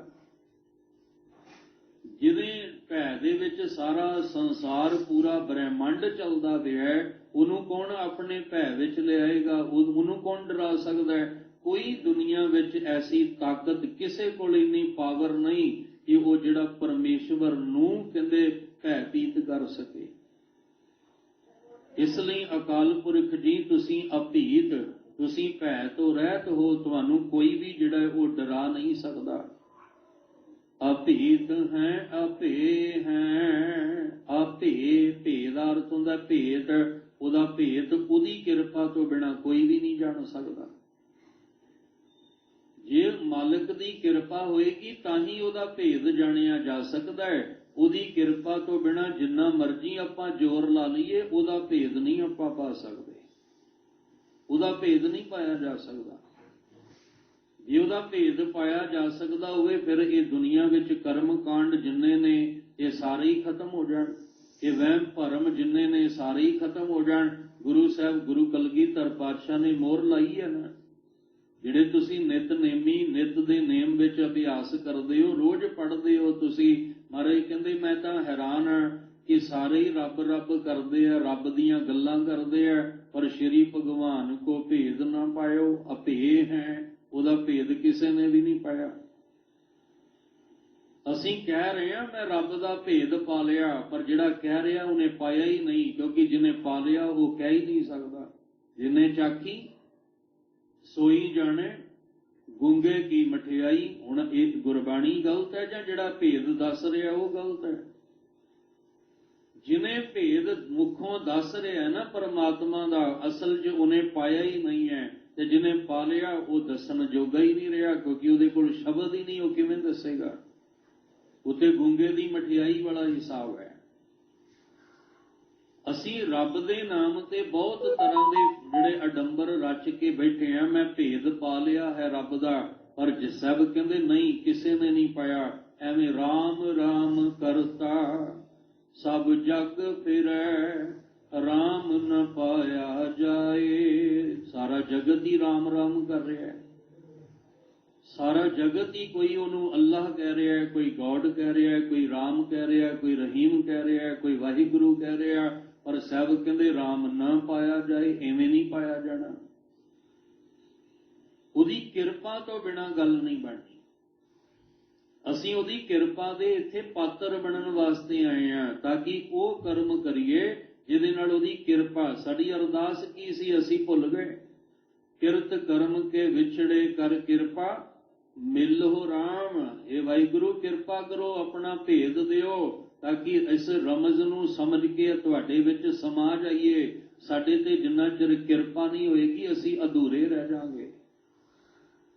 ਕਿਰਪਾ ਤੋਂ ਬਿਨਾਂ ਗੱਲ ਨਹੀਂ ਬਣਨੀ। ਜੇ ਜੁਗ ਚਾਰੇ ਆਰ ਜਾ ਹੋਰ ਦਸੂਣੀ ਹੋਏ, ਨਵਾਂ ਖੰਡਾਂ ਵਿੱਚ ਜਾਣੀ ਹੈ ਨਾਲ ਚੱਲੇ ਸਭ ਕੋਏ। ਚੰਗਾ ਨਾਉ ਰਖਾਏ ਕਹਿ ਜਸ ਕੀਰਤ ਜਗ ਲੈ, ਜੇ ਤਿਸ ਨਦਰ ਨਾ ਆਵਈ ਤਾਂ ਬਾਤ ਨਾ ਪੁੱਛੈ ਕੇ। ਜੇ ਉਹਦੀ ਨਦਰ ਹੀ ਨਾ ਹੋਈ, ਉਹਦੀ ਕਿਰਪਾ ਹੀ ਨਾ ਹੋਈ, ਤੇ ਫਿਰ ਕਿਸੇ ਨੇ ਬਾਤ ਨਹੀਂ ਪੁੱਛਣੀ। ਨਾਨਕ ਸਾਹਿਬ ਜੀ ਦਾ ਇਹੀ ਮਿਸ਼ਨ ਸੀ ਕਿ ਉਹਨਾਂ ਧਾਰਮਿਕ ਅਸਥਾਨਾਂ ਤੇ ਜਾਇਆ ਜਾਏ ਜਿਹੜੇ ਰੱਬ ਦੀਆਂ ਗੱਲਾਂ ਕਰਦੇ ਨੇ, ਜਿਹੜੇ ਦੁਨੀਆ ਨੂੰ ਕਹਿ ਰਹੇ ਆ ਵੀ ਅਸੀਂ ਰੱਬ ਪਾ ਲਿਆ, ਅਸੀਂ ਰੱਬ ਪਾ ਲਿਆ। ਤੇ ਗੁਰੂ ਨਾਨਕ ਸਾਹਿਬ ਨੇ ਉਹਨਾਂ ਧਾਰਮਿਕ ਅਸਥਾਨਾਂ ਦੇ ਆਗੂਆਂ ਨੂੰ ਹੀ ਪਕੜ ਲਿਆ। ਆਓ ਬੈਠੋ ਇੱਥੇ, ਦੇਖਾਂ ਕਿੰਨਾ ਕੁ ਤੁਸੀਂ ਰੱਬ ਨੂੰ ਪਾ ਲਿਆ। ਤੇ ਉਹਨਾਂ ਨੂੰ ਫਿਰ ਸਮਝਾਇਆ ਵੀ ਐਵੇਂ ਲੋਕਾਂ ਨੂੰ ਗੁੰਮਰਾਹ ਨਾ ਕਰੋ, ਅਜੇ ਤੇ ਤੁਹਾਨੂੰ ਰੱਬ ਦੀ ਸਮਝ ਹੀ ਨਹੀਂ ਆਈ, ਤੁਸੀਂ ਲੋਕਾਂ ਨੂੰ ਰੱਬ ਸਮਝਾਉਣ ਤੁਰ ਪਏ। ਤੇ ਜਿਹਨੂੰ ਸਮਝ ਆਈ ਉਹ ਗੁਰੂ ਨਾਨਕ ਸਾਹਿਬ ਅੱਗੇ ਝੁਕਿਆ। ਜਿਹੜੇ 15 ਭਗਤ ਨੇ ਇਹਨਾਂ ਨੇ ਵੀ ਆਪਣੇ ਜੀਵਨ ਕਾਲ ਦੇ ਵਿੱਚ ਇਹੀ ਸਮਝਾਉਣ ਦਾ ਯਤਨ ਸਮੇਂ ਦੇ ਪੁਜਾਰੀਆਂ ਨੂੰ ਕੀਤਾ ਕਿ ਤੁਸੀਂ ਰੱਬ ਦੇ ਨਾਮ ਤੇ ਪਾਖੰਡ ਨਾ ਬਣਾਓ, ਇਹ ਅਡੰਬਰ ਨਾ ਰਚੋ, ਕਿਉਂਕਿ ਤੁਹਾਨੂੰ ਆਪ ਨੂੰ ਨਹੀਂ ਪਤਾ ਰੱਬ ਕੀ ਹੈ। ਕਿੰਨੀ ਜਾਗਰਤਾ ਲਿਆਂਦੀ ਕਬੀਰ ਸਾਹਿਬ ਨੇ, ਨਾਮਦੇਵ ਜੀ ਨੇ ਕਿੰਨੀ ਜਾਗਰਤਾ। ਪਿਛਲੇ ਸਮੇਂ 'ਚ ਆਪ ਜੀ ਨਾਲ ਕਿੰਨੀ ਵਾਰ ਵਿਚਾਰਿਆ ਕਿ ਨਾਮਦੇਵ ਜੀ ਨਾ ਰੋਜ਼ ਉਸ ਪੰਡਤ ਦੀ ਗੱਲ ਸੁਣਦੇ ਆ ਜਿਹੜਾ ਰੱਬ ਰੱਬ ਕਰਦਾ ਹੈ। ਤੇ ਜਿਸ ਦਿਨ ਨਾਮਦੇਵ ਜੀ ਨੂੰ ਭੇਦ ਪਤਾ ਲੱਗ ਗਿਆ, ਉਹ ਕਹਿਣ ਲੱਗੇ ਤੂੰ ਤਾਂ ਮੂਰਖ ਹੈ, ਲੋਕ ਤੈਨੂੰ ਸਿਆਣਾ ਕਹਿੰਦੇ ਆ, ਪਰ ਨਾਮਦੇਵ ਜੀ ਕਹਿੰਦੇ ਨਹੀਂ, ਮੈਂ ਅੱਜ ਤੋਂ ਬਾਅਦ ਤੈਨੂੰ ਮੂਰਖ ਕਹਾਂਗਾ, ਮੂਰਖ ਹੈ ਤੂੰ। ਕਦੋਂ ਕਿਹਾ? ਜਦੋਂ ਆਜ ਨਾ ਮੈਂ ਬੀਠਲ ਦੇਖਿਆ, ਮੂਰਖ ਕੌਣ ਸਮਝਾਉ ਰੇ। ਆਜ ਨਾ ਮੈਂ ਬੀਠਲ ਦੇਖਿਆ, ਤੂੰ ਰੋਜ਼ ਕਹੀ ਜਾਂਦਾ ਬੀਠਲ ਬੀਠਲ ਬੀਠਲ, ਕਹਿੰਦੇ ਅੱਜ ਮੈਂ ਵੇਖ ਲਿਆ। ਪਹਿਲਾਂ ਮੈਂ ਸਮਝਦਾ ਸੀ ਤੂੰ ਬੜਾ ਸਿਆਣਾ ਹੈ, ਤੈਨੂੰ ਬੀਠਲ ਦੀ ਸਮਝ ਹੈ, ਤੈਨੂੰ ਠਾਕੁਰ ਦੀ ਸਮਝ ਹੈ, ਤੈਨੂੰ ਪਰਮੇਸ਼ਵਰ ਦੀ ਸਮਝ ਹੈ, ਪਰ ਨਹੀਂ, ਅੱਜ ਜਦੋਂ ਮੈਂ ਵੇਖਿਆ ਤੇ ਤੂੰ ਤਾਂ ਮੂਰਖ ਹੈ, ਤੂੰ ਤਾਂ ਲੋਕਾਂ ਨੂੰ ਗੁੰਮਰਾਹ ਕਰ ਰਿਹਾ ਹੈ, ਤੂੰ ਤਾਂ ਰੱਬ ਦੇ ਨਾਮ ਉੱਤੇ ਲੋਕਾਂ ਨੂੰ ਲੁੱਟ ਰਿਹਾ ਹੈ। ਨਾਮਦੇਵ ਜੀ ਫਿਰ ਹੋ ਗਏ ਸਿੱਧੇ। ਨਾਮਦੇਵ ਜੀ ਕਹਿੰਦੇ ਮੂਰਖ ਆ ਬੈਠ, ਮੈਂ ਤੈਨੂੰ ਸਮਝਾਉਣਾ ਵੀ ਤੇਰਾ ਬੀਠਲ ਕਿਹੜਾ ਹੈ ਤੇ ਜਿਹੜਾ ਮੈਨੂੰ ਭੇਦ ਸਮਝ ਆਈ ਹੈ ਉਹ ਬੀਠਲ ਕਿਹੜਾ ਹੈ। ਗੁਰਬਾਣੀ ਸਾਨੂੰ ਉਹ ਰਮਜ ਜਿਹੜੀ ਹੈ ਨਾ ਉਹ ਖੋਲਦੀ ਹੈ, ਜਿਹਦੇ ਨਾਲ ਉਹਦਾ ਭੇਦ ਸਾਨੂੰ ਸਮਝ ਆਵੇਗਾ। ਗੁਰਬਾਣੀ ਜਿਹੜੀ ਸੀ ਉਹਨੂੰ ਸਮਝਣਾ ਸੀ। ਇਸ ਲਈ ਮਹਾਰਾਜ ਜੀ ਕਹਿੰਦੇ ਉਹ ਤੇ ਅਭੇ ਹੈ, ਜਿਹਦਾ ਭੇਦ ਨਾ ਪਾਇਆ ਜਾ ਸਕੇ ਉਹਦੀ ਕਿਰਪਾ ਤੋਂ ਬਿਨਾਂ। ਜੇ ਉਹ ਕਿਰਪਾ ਕਰੇਗਾ ਤਾਂ ਉਹਦਾ ਭੇਦ ਪਾਇਆ ਜਾ ਸਕਦਾ ਹੈ। ਇਹਦਾ ਮਤਲਬ ਇੱਥੇ ਸਾਡਾ ਜ਼ੋਰ ਨਹੀਂ ਚੱਲਣਾ, ਇੱਥੇ ਸਾਡੇ ਦਿਮਾਗ ਦਾ ਜ਼ੋਰ, ਸਾਡੀ ਅਕਲ ਦਾ ਜ਼ੋਰ ਇੱਥੇ ਨਹੀਂ। ਜ਼ਰੂਰੀ ਨਹੀਂ ਹੁੰਦਾ ਵੀ ਬਾਹਾਂ ਦਾ ਹੀ ਜ਼ੋਰ ਹੋਵੇ, ਜ਼ਰੂਰੀ ਨਹੀਂ ਹੁੰਦਾ ਕਿ ਜਿਹੜੇ ਅਹੁਦੇ ਤੇ ਬੈਠੇ ਆ ਉਹਦੀ ਤਾਕਤ ਦਾ ਹੀ ਜ਼ੋਰ ਹੋਵੇ। ਨਹੀਂ, ਦਿਮਾਗ ਦਾ, ਅਕਲ ਦਾ ਜ਼ੋਰ ਬੰਦਾ ਜਿਹੜਾ ਉਹ ਕਈ ਵਾਰੀ ਵਿਖਾਉਂਦਾ ਹੈ। ਤੇ ਸਾਹਿਬ ਕਹਿੰਦੇ ਤੂੰ ਜਿੰਨਾ ਮਰਜ਼ੀ ਆਪਣੇ ਦਿਮਾਗ ਅਕਲ ਦਾ ਜ਼ੋਰ ਦਿਖਾ ਲੈ, ਤੇਰੀ ਮੱਤ ਇੱਥੇ ਆ ਕੇ ਫੇਲ ਹੋ ਜਾਣੀ ਹੈ, ਇੱਥੇ ਆ ਕੇ ਤੇਰੀ ਮੱਤ ਨਹੀਂ ਕੰਮ ਕਰਨੀ। ਉਹ ਅਭੇ ਹੈ ਜਿਹਦਾ ਅੱਜ ਤੱਕ ਕੋਈ ਭੇਦ ਨਹੀਂ ਪਾ ਸਕਿਆ। ਪ੍ਰਭੂ ਹੈ, ਅਜੂ ਹੈ, ਆਦੇਸ ਹੈ, ਅਪੇਸ ਹੈ। ਗੁਰੂ ਕਲਗੀਧਰ ਪਾਤਸ਼ਾਹ ਜੀ ਕਹਿੰਦੇ ਨੇ, ਹੇ ਅਕਾਲ ਪੁਰਖ ਜੀ ਤੁਸੀਂ ਪ੍ਰਭੂ ਹੋ। ਉਸ ਪ੍ਰਭੂ ਤੋਂ, ਉਸ ਰੱਬੀ ਜੋਤ ਤੋਂ ਆ ਸਾਡੀ ਆਤਮਿਕ ਜੋਤ ਜਿਹੜੀ ਹੈ ਇਹ ਬਣੀ ਹੈ। ਇਹ ਰੱਬੀ ਜੋਤ ਜਿਹੜੀ ਜਿਹਨੂੰ ਅਸੀਂ ਕਹਿੰਦੇ ਹਾਂ ਪਰਮਾਤਮਾ, ਪਰਮ ਆਤਮਾ, ਇੱਕ ਆਤਮਾ ਸਾਡੇ ਅੰਦਰ ਹੈ। ਔਰ ਜਿਹੜਾ ਪਰਮੇਸ਼ਵਰ ਹੈ ਉਹ ਪਰਮ ਆਤਮਾ ਹੈ, ਕਿਉਂਕਿ ਸਾਡੀ ਆਤਮਾ ਦਾ ਜਨਮ ਪਰਮਾਤਮਾ ਵਿੱਚੋਂ ਹੋਇਆ ਹੈ, ਪਰਮੇਸ਼ਵਰ ਵਿੱਚੋਂ ਹੋਇਆ ਹੈ। ਸਭ ਮੈਂ ਜੋਤ ਜੋਤ ਹੈ, ਸੋਏ ਤਿਸ ਦੇ ਚਾਨਣ, ਸਭ ਮੈਂ ਚਾਨਣ ਹੋਏ। ਪਰ ਇਹ ਜੋਤ ਆਈ ਕਿੱਥੋਂ ਹੈ? ਪਰਮ ਜੋਤ ਵਿੱਚੋਂ। ਜੇ ਉਹ ਪਰਮੇਸ਼ਵਰ ਨਹੀਂ ਹੈ ਤੇ ਫਿਰ ਸਾਡੀ ਜੋਤ ਕਿੱਥੋਂ ਆ ਗਈ? ਅਸੀਂ ਹਜੇ ਤੱਕ ਇਹ ਵੀ ਭੇਦ ਨਹੀਂ ਕਲੀਅਰ ਕਰ ਸਕੇ, ਕਿਉਂਕਿ ਹਜੇ ਤੇ ਅਸੀਂ ਬਾਹਰ ਦੀ ਜੋਤਾਂ ਨਾਲ ਹੀ ਜੁੜੇ ਹੋਏ ਹਾਂ। ਅਸਲ ਵਿੱਚ ਅਸੀਂ ਅੰਦਰ ਦੀ ਜੋਤ ਜਿਹੜੀ ਸੀ ਉਹਦੇ ਨਾਲ ਜੁੜਨਾ ਸੀ। ਅਸੀਂ ਜਿਹੜਾ ਉਹ ਨਾਮ ਦਾ ਦੀਵਾ, ਜਿਹੜਾ ਨਾਮ ਦਾ ਤੇਲ, ਗੁਰਬਾਣੀ ਦਾ ਤੇਲ ਲੈ ਕੇ ਆਪਣੇ ਆ ਸਰੀਰ ਦੀਵਾ ਹੈ, ਇਸ ਸਰੀਰ ਰੂਪੀ ਦੀਵੇ ਦੇ ਵਿੱਚ ਅਸੀਂ ਨਾਮ ਦਾ ਤੇਲ ਲੈ ਕੇ ਪਾਉਣਾ ਸੀ ਉਹਦੇ ਵਿੱਚ, ਤਾਂ ਕਿ ਅੰਦਰ ਦੀ ਰੱਬੀ ਜੋਤ ਦਾ ਪ੍ਰਕਾਸ਼ ਹੋ ਜਾਏ। ਪਰ ਹੋਇਆ ਕਿ ਜਿਵੇਂ ਤੁਸੀਂ ਇੱਕ ਦੇਖਦੇ ਹੋ ਨਾ, ਲੈਂਪ ਵੇਖਿਆ ਹੋਣਾ ਤੁਸੀਂ, ਜਿਹਨੂੰ ਕੱਚ ਦੀ ਚਿਮਨੀ ਲੱਗੀ ਹੁੰਦੀ ਸੀ, ਜਦੋਂ ਅਸੀਂ ਉਹਨੂੰ ਜਗਾਉਂਦੇ ਸੀ ਤੇ ਕੀ ਹੁੰਦਾ ਸੀ? ਉਹ ਚਿਮਨੀ ਕਾਲੀ ਹੋ ਜਾਂਦੀ ਸੀ ਤੇ ਅੰਦਰ ਜਿਹੜੀ ਹੈ ਉਹ ਬੱਤੀ ਜਗ ਰਹੀ ਹੈ, ਪਰ ਬਾਹਰ ਦੇਖਣ ਵਾਲੇ ਨੂੰ ਲੱਗਦਾ ਵੀ ਬੁੱਝ ਗਈ ਹੈ, ਹਨੇਰਾ ਹੋ ਗਿਆ। ਅਸਲ 'ਚ ਹਨੇਰਾ ਨਹੀਂ ਸੀ ਹੋਇਆ, ਚਿਮਣੀ ਕਾਲੀ ਹੋ ਗਈ ਸੀ। ਤੇ ਜਿਹੜਾ ਸਿਆਣਾ ਸੀ ਉਹਨੇ ਆਖਿਆ ਨਹੀਂ, ਬੱਤੀ ਠੀਕ ਹੈ, ਬੱਤੀ ਅੰਦਰ ਜਗ ਰਹੀ ਹੈ, ਚਿਮਣੀ ਉੱਪਰੋਂ ਉਤਾਰੀ, ਧੋ ਕੇ ਫਿਰ ਲਾ ਦਿੱਤੀ, ਉਹ ਫਿਰ ਪ੍ਰਕਾਸ਼ ਹੋ ਗਿਆ। ਸਾਡੇ ਜਿਹੜੇ ਮਨ ਦੀ ਚਿਮਣੀ ਹੈ ਨਾ, ਇਹ ਕਾਲੀ ਹੋਈ ਪਈ ਹੈ। ਸਾਡੇ ਅੰਦਰ ਦੀ ਜਿੰਦ ਜਿਹੜੀ ਆ ਉਹ ਨਿਰਮਲ ਹੈ। ਜਿਉ ਪਾਏ ਪਿੰਡ ਜਿਨ ਸਾਜਿਆ, ਉਹ ਜਿਉ, ਉਹ ਅੰਦਰ ਨਿਰਮਲ ਹੈ, ਉਹ ਅੰਦਰੋਂ ਪਵਿੱਤਰ ਹੈ, ਉਹਦੇ ਵਿੱਚ ਕੋਈ ਮੈਲ ਨਹੀਂ, ਕੋਈ ਕਾਲਖ ਨਹੀਂ ਹੈ। ਇਹ ਕਾਲਖ ਲੱਗੀ ਹੈ ਮਨ ਰੂਪੀ ਚਿਮਣੀ ਨੂੰ। ਅਸੀਂ ਮਨ ਨੂੰ ਧੋਣ ਵਾਸਤੇ ਇੱਥੇ ਆਏ ਹਾਂ, ਤਾਂ ਕਿ ਮਨ ਦੀ ਕਾਲਖ ਜਿਹੜੀ ਆ ਉਹ ਉਤਰ ਜਾਏ ਤੇ ਸਾਨੂੰ ਉਸ ਰੱਬੀ ਜੋਤ ਦੀ ਸਮਝ ਆ ਜਾਏ। ਇਸ ਲਈ ਮਾਲਕ ਜੀ, ਤੂੰ ਪ੍ਰਭੂ ਹੈ, ਤੂੰ ਸਾਰੇ ਸੰਸਾਰ ਦਾ ਮਾਲਕ ਹੈ। ਤੇਰੇ ਤੋਂ ਵੱਡਾ ਮਾਲਕ ਦੁਨੀਆ ਦੇ ਵਿੱਚ ਹੋਰ ਕੋਈ ਵੀ ਨਹੀਂ ਹੈ। ਚਲੋ ਬੰਦਾ ਕਹਿੰਦਾ ਵੀ ਆਹ ਮਾਲਕ ਨੂੰ ਛੱਡੋ, ਦੂਜਾ ਮਾਲਕ ਬਣਾ ਲਓ, ਤੀਜਾ ਬਣਾ ਲਓ, ਪਰ ਉਸ ਮਾਲਕ ਤੋਂ ਵੱਡਾ ਮਾਲਕ ਹੈ ਹੀ ਕੋਈ ਨਹੀਂ। ਪ੍ਰਭੂ ਹੈ, ਤੂੰ ਸਭ ਦਾ ਮਾਲਕ ਹੈ। ਆਜੂ ਹੈ, ਤੂੰ ਅਚਲ ਹੈ, ਚਲਾਏਮਾਨ ਨਹੀਂ ਹੈ। ਤੂੰ ਸਦੀਵੀ ਹੈ, ਤੂੰ ਸਦਾ ਟਿਕਣ ਵਾਲਾ ਹੈ। ਜਾਂ ਅਜੂ ਦਾ ਅਰਥ ਹੁੰਦਾ, ਕਹਿੰਦੇ ਨਾ ਵੀ ਇਹ ਜੂ ਕਿੱਥੇ ਤੱਕ ਹੈ, ਹੱਦ, ਉਹਦਾ ਕੋਈ ਹੱਦ ਬੰਨਾ ਨਹੀਂ ਹੈ। ਉਹਨੂੰ ਕਿਸੇ ਹੱਦ ਬੰਨੇ ਦੇ ਵਿੱਚ ਲਿਆਂਦਾ ਹੀ ਨਹੀਂ ਜਾ ਸਕਦਾ, ਕਿਉਂਕਿ ਇੱਕ ਕਿਨਾਰਾ ਦਿਸਦਾ ਹੈ, ਦੂਜਾ ਦਿਸਦਾ ਹੀ ਕੋਈ ਨਹੀਂ ਪਿਆ। ਉਹ ਅਗੰਮ ਹੈ, ਅਪਾਰ ਹੈ, ਅਗੋਚਰ ਹੈ। ਅਸੀਂ ਸੰਸਾਰ ਵੇਖ ਪਾ ਰਹੇ ਹਾਂ, ਅਸੀਂ ਨਿਰੰਕਾਰ ਨੂੰ ਨਹੀਂ ਵੇਖ ਪਾ ਰਹੇ। ਅਸੀਂ ਲੋਕ ਵੇਖ ਰਹੇ ਹਾਂ, ਅਸੀਂ ਪਰਲੋਕ ਨਹੀਂ ਵੇਖ ਪਾ ਰਹੇ। ਹੁਣ ਦੋ ਹੀ ਗੱਲਾਂ ਨੇ ਨਾ ਬਾਣੀ ਵਿੱਚ, ਲੋਕ ਤੇ ਪਰਲੋਕ ਦੀਆਂ। ਲੋਕ ਗਇਓ ਪਰਲੋਕ ਗਵਾਇਓ, ਲੋਕ ਸੁਖੀ ਹੈ ਪਰਲੋਕ ਸੁਹੇਲਾ। ਬੜਾ ਜੀਵਨ ਲੋਕ ਔਰ ਪਰਲੋਕ ਦੋਵੇਂ ਗੱਲ ਬਾਣੀ ਵਿੱਚ ਕੀਤੀ, ਪਰ ਲੋਕ ਦਿਸਦਾ, ਪਰਲੋਕ ਨਹੀਂ ਦਿਸਦਾ। ਇਸ ਲਈ ਕਹਿ ਰਹੇ ਨੇ, ਕਹਿਣ ਲੱਗੇ ਉਹ ਪਰਮੇਸ਼ਵਰ ਜਿਹੜਾ, ਉਹਦੀ ਜੂ, ਉਹਦੀ ਹੱਦ ਕੋਈ ਵੀ ਤੈਅ ਨਹੀਂ ਕਰ ਸਕਦਾ ਵੀ ਇੱਥੇ ਤੱਕ ਹੀ ਪਰਮੇਸ਼ਵਰ ਹੈ, ਇਸ ਤੋਂ ਅੱਗੇ ਨਹੀਂ ਹੈ। ਉਹਦਾ ਕੋਈ ਹੱਦ ਬੰਨਾ ਹੀ ਨਹੀਂ ਹੈ। ਵਿਦਵਾਨਾਂ ਨੇ ਜਿੰਨੀ ਮੱਤ ਗੁਰੂ ਸਾਹਿਬ ਨੇ ਦਿੱਤੀ, ਜਿਹਨੂੰ ਜਿੰਨਾ ਗਿਆਨ ਹੋਇਆ, ਉਹਨੇ ਉਨਾ ਵਿਖਿਆਨ ਕੀਤਾ।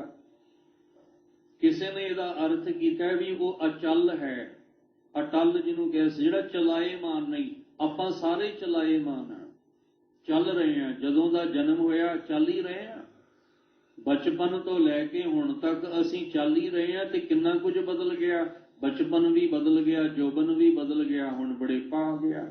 ਬਚਪਨ ਵਿੱਚ ਸ਼ਕਲ ਹੋਰ ਸੀ, ਜੋਬਨ ਵਿੱਚ ਹੋਰ, ਬੜੇਪੇ ਵਿੱਚ ਜਾ ਕੇ ਸ਼ਕਲ ਹੋਰ ਹੋ ਜਾਂਦੀ ਹੈ।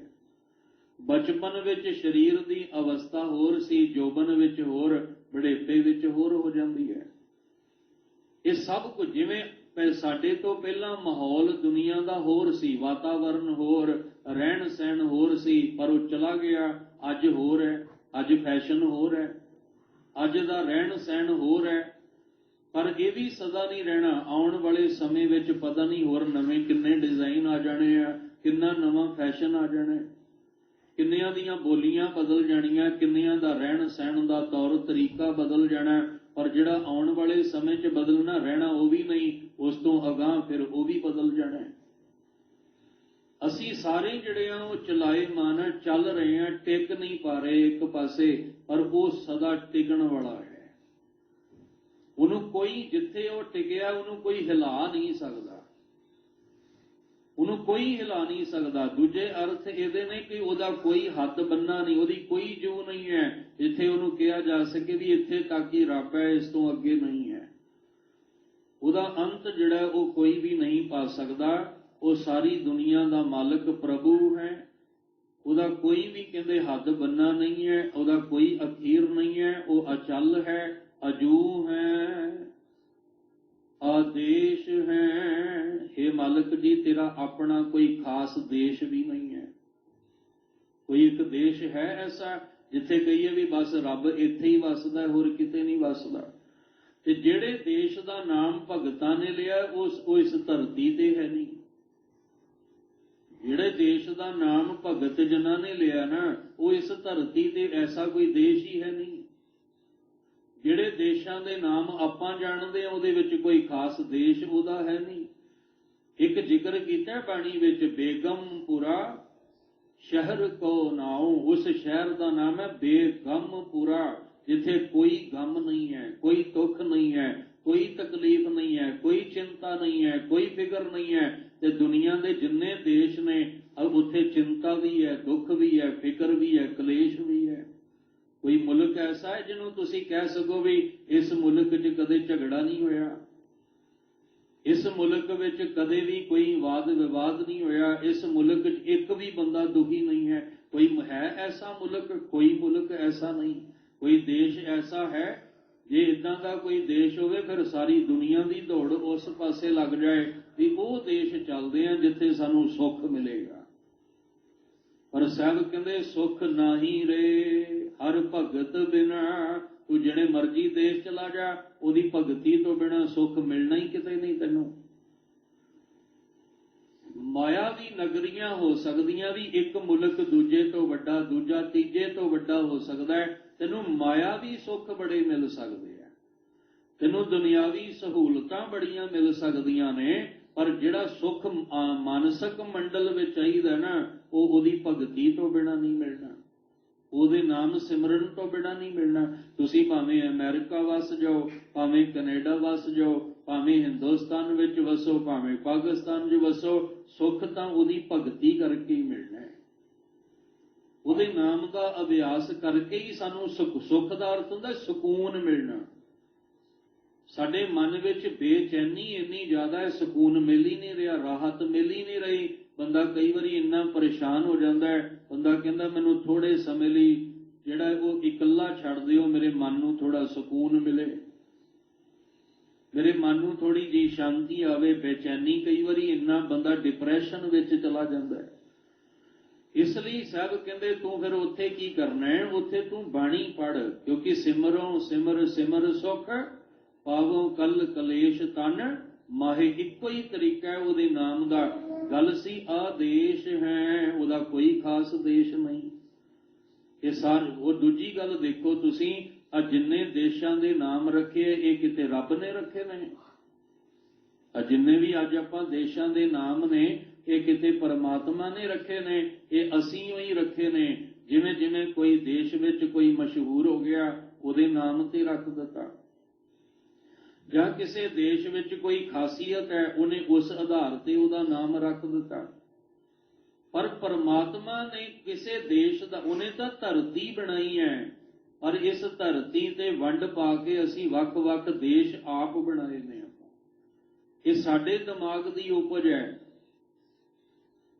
ਤਾਂ ਹੀ ਜ਼ਿਕਰ ਕੀਤਾ ਸੀ ਇੱਕ ਦਿਨ ਆਪ ਜੀ ਨਾਲ, ਪਿਛਲੇ ਦਿਨੀ ਜ਼ਿਕਰ ਕੀਤਾ ਸੀ, ਆਪਾਂ ਬਚਨ ਪੜ੍ਹਦੇ ਹਾਂ, ਸ਼ਲੋਕ ਪਵਨ ਗੁਰੂ ਪਾਣੀ ਪਿਤਾ ਮਾਤਾ ਧਰਤ ਮਹੱਤ, ਦਿਵਸ ਰਾਤ ਦੋਇ ਦਾਈ ਦਾਇਆ, ਖੇਲੇ ਸਗਲ ਜਗਤ ਚੰਗਿਆਈਆਂ ਬੁਰਿਆਈਆਂ, ਵਾਚੈ ਧਰਮ ਹਦੂਰ, ਕਰਮੀ ਆਪੋ ਆਪਣੀ ਕੇ ਨੇੜੇ ਕੈ ਦੂਰ, ਜਿਨੀ ਨਾਮ ਧਿਆਇਆ ਗਏ ਮਸ਼ੱਕਤ ਕਾਲ, ਨਾਨਕ ਤੇ ਮੁਖ ਉਜਲੇ ਕੀਤੀ ਛੁੱਟੀ ਨਾਲ।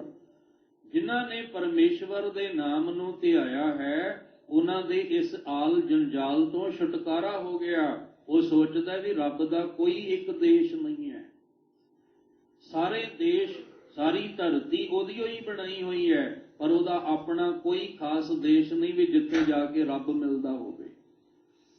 ਜੇ ਰੱਬ ਨੂੰ ਮਿਲਣਾ ਹੋਵੇ ਤਾਂ ਆ ਘਰ ਦੇ ਵਿੱਚੋਂ ਹੀ ਮਿਲਿਆ ਜਾ ਸਕਦਾ ਹੈ। ਰੱਬ ਨੂੰ ਮਿਲਣਾ ਹੋਵੇ ਤੇ ਜਿਸ ਘਰ 'ਚ ਬੈਠੇ ਆ ਉਸ ਘਰ ਵਿੱਚ ਹੀ ਮਿਲਿਆ ਜਾ ਸਕਦਾ ਹੈ। ਪਰ ਜਿਹੜਾ ਘਰ ਜਿਵੇਂ ਕਿਵੇਂ ਮਿਲਿਆ ਜਾ ਸਕਦਾ ਹੈ? ਜਿਹੜੇ ਘਰ ਵਿੱਚ ਬਜ਼ੁਰਗ ਮਾਂ ਬਾਪ ਬੈਠੇ ਨੇ, ਮਾਂ ਬਾਪ, ਉਹ ਕੀ ਰੱਬ ਨਹੀਂ? ਉਹ ਵੀ ਤੇ ਰੱਬ ਹੀ ਨੇ। ਜਾਂ ਜਿਹੜਾ ਵੀ ਜੀਵ ਹੈ ਸਾਡੇ ਘਰ ਦੇ ਵਿੱਚ ਕੋਈ ਵੀ ਆ, ਸਾਰੇ ਜਿੰਨੇ ਵੀ ਤੁਸੀਂ ਬੈਠੇ ਹੋ ਰੱਬ ਦਾ ਹੀ ਰੂਪ ਹੋ, ਕਿਉਂਕਿ ਸਭਨਾਂ ਵਿੱਚ ਰੱਬ ਬੈਠਾ ਹੈ। ਤੇ ਜਦੋਂ ਅਸੀਂ ਕਿਸੇ ਨਾਲ ਦੁਰਵਿਹਾਰ ਕਰਦੇ ਹਾਂ, ਮਾੜਾ ਵਿਹਾਰ ਕਰਦੇ ਹਾਂ, ਤੇ ਇਹ ਮਤ ਸਮਝੋ ਕਿ ਮੈਂ ਫਲਾਣੇ ਬੰਦੇ ਨਾਲ ਦੁਰਵਿਹਾਰ, ਅਸਲ ਵਿੱਚ ਉਹਦੇ ਵਿੱਚ ਵੀ ਤਾਂ ਰੱਬ ਬੈਠਾ ਹੈ, ਉਹਦੇ ਅੰਦਰ ਵੀ ਤੇ ਪਰਮਾਤਮਾ ਬੈਠਾ ਹੈ। ਘਟ ਘਟ ਮੈਂ ਹਰ ਜੂ ਵਸੈ ਸੰਤਨ ਕਹਿਓ ਪੁਕਾਰ। ਕਿਸੇ ਦਾ ਦਿਲ ਦਿਖਾਉਣ ਦਾ ਮਤਲਬ ਹੈ ਰੱਬ ਤੋਂ ਮੁੱਖ ਮੋੜਨਾ। ਜੇ ਸੌਖਾ ਜਿਹਾ ਸਮਝਣਾ ਹੋਵੇ, ਕਿਸੇ ਦੇ ਦਿਲ ਨੂੰ ਚੋਟ ਪਹੁੰਚਾਉਣੀ, ਕਿਸੇ ਦੇ ਦਿਲ ਨੂੰ ਦਿਖਾਉਣਾ, ਰੱਬ ਤੋਂ ਮੂੰਹ ਮੋੜਨਾ ਤੇ ਬਾਹਰੋਂ ਅਸੀਂ ਕਹੀਏ ਰੱਬ ਨੂੰ ਪਾਉਣਾ ਤੇ ਰੱਬ ਜੀ ਨੇ ਕਹਿਣਾ ਤੂੰ ਅੰਦਰੋਂ ਮੂੰਹ ਮੋੜੀ ਬੈਠਾ ਬਾਹਰੋਂ ਤੂੰ ਕਹਿੰਦਾ ਮੈਂ ਤੁਹਾਨੂੰ ਪਾਉਣਾ ਚਾਹੁੰਦਾ। ਕਿਵੇਂ ਗੱਲ ਬਣੇਗੀ? ਅੰਦਰੋਂ ਤੇ ਤੂੰ ਮੂੰਹ ਮੋੜੀ ਬੈਠਾ। ਹੁਣ ਅਸੀਂ ਹੈਰਾਨ ਹੋਵਾਂਗੇ ਵੀ ਅਸੀਂ ਕਿਵੇਂ ਮੂੰਹ ਮੋੜ ਲਿਆ। ਮਹਾਰਾਜ ਕਹਿੰਦੇ ਕਿਸੇ ਦਾ ਦਿਲ ਦੁਖਾ ਕੇ ਆਏ ਤੇ ਮੂੰਹ ਹੀ ਮੋੜ ਕੇ ਆਏ। ਕਿਸੇ ਦੇ ਦਿਲ ਨੂੰ ਗਹਿਰੀ ਚੋਟ ਪਹੁੰਚਾ ਕੇ ਆਏ, ਉਹਦਾ ਕਿੰਨਾ ਦਿਲ ਦੁਖਿਆ। ਜਿਹਦਾ ਦਿਲ ਦੁਖਿਆ ਤੇ ਫਿਰ ਮੇਰਾ ਵੀ ਦਿਲ ਦੁਖਿਆ। ਇਸ ਲਈ ਤੂੰ ਮੂੰਹ ਮੋੜ ਕੇ, ਤੂੰ ਅੰਦਰੋਂ ਮੇਰੇ ਨਾਲੋਂ ਮੁੱਖ ਮੋੜੀ ਬੈਠਾ ਤੇ ਬਾਹਰੋਂ ਮੇਰੇ ਵੱਲ ਮੁੱਖ ਕਰਕੇ ਕਹਿੰਦਾ ਰੱਬ ਜੀ ਮੈਨੂੰ ਮਿਲੋ। ਕਿਵੇਂ ਮਿਲਣ ਹੋਏਗਾ? ਇਹ ਗੱਲਾਂ ਅਸੀਂ ਸਮਝਣੀਆਂ ਨੇ। ਸਾਡੇ ਦਿਮਾਗ 'ਚੋਂ ਜਿਹੜੀ ਨਫ਼ਰਤ ਈਰਖਾ ਭਰੀ ਹੈ ਉਹਨੂੰ ਕੱਢਣਾ ਹੈ ਅਸੀਂ।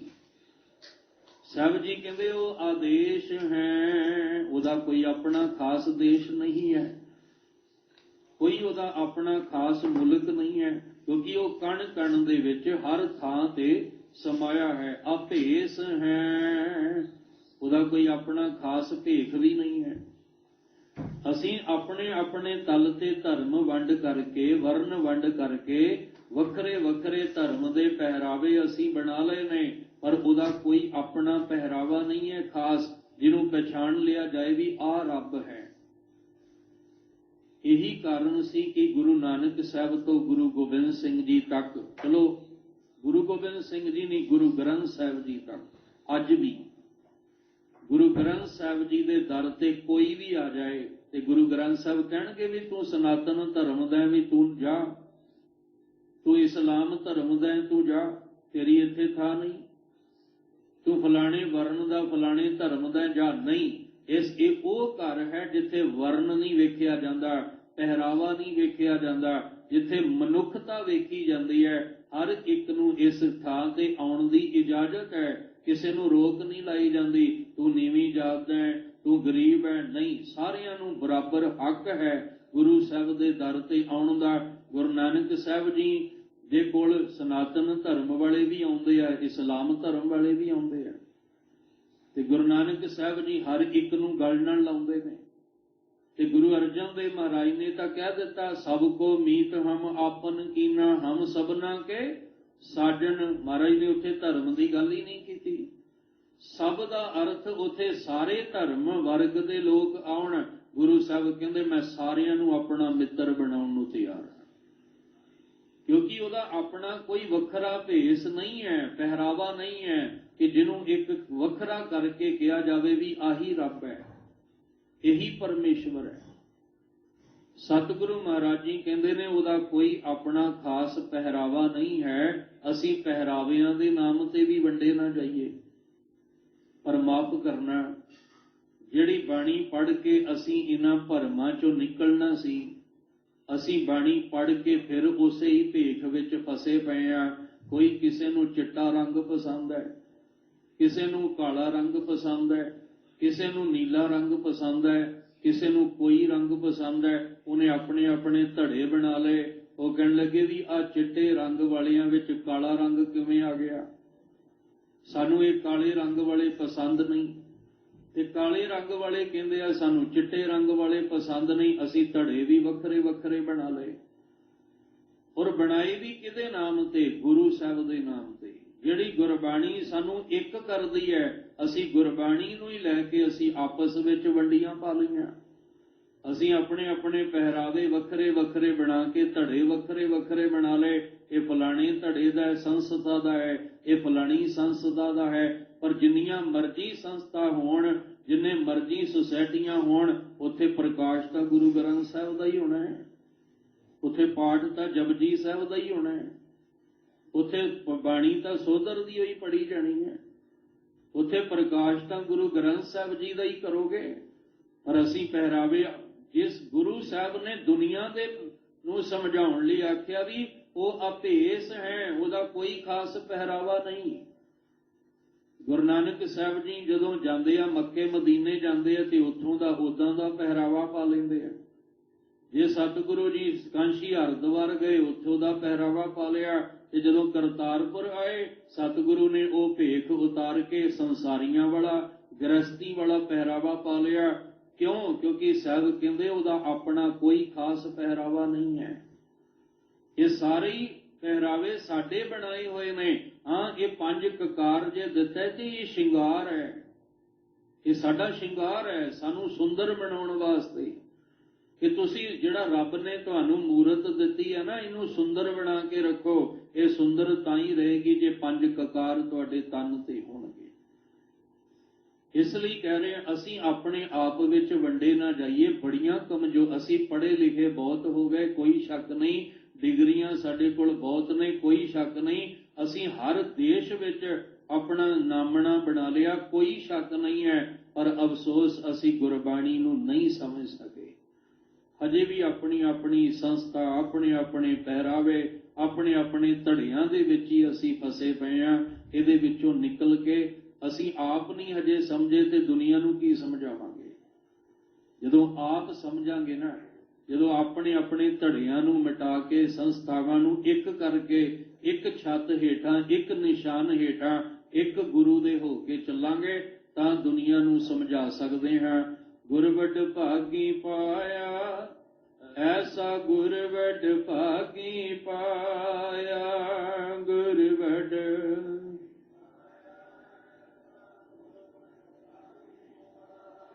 ਗੁਰਵਡ ਭਾਗੀ ਪਾਇਆ, ਐਸਾ ਗੁਰਵਡ ਭਾਗੀ ਪਾਇਆ।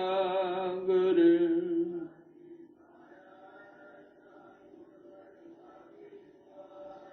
ਭੂਲੇ ਮਾਰਗ ਜਨ ਬਤਾਇਆ, ਭੂਲੇ ਮਾਰਗ ਜਨ ਬਤਾਇਆ।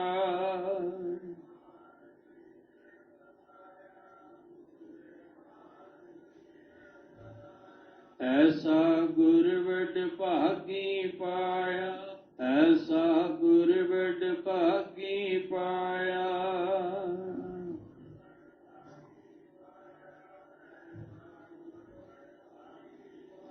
ਗੁਰਵਡ ਭਾਗੀ ਪਾਇਆ, ਐਸਾ ਗੁਰਵਡ ਭਾਗੀ ਪਾਇਆ। ਗੁਰਵਡ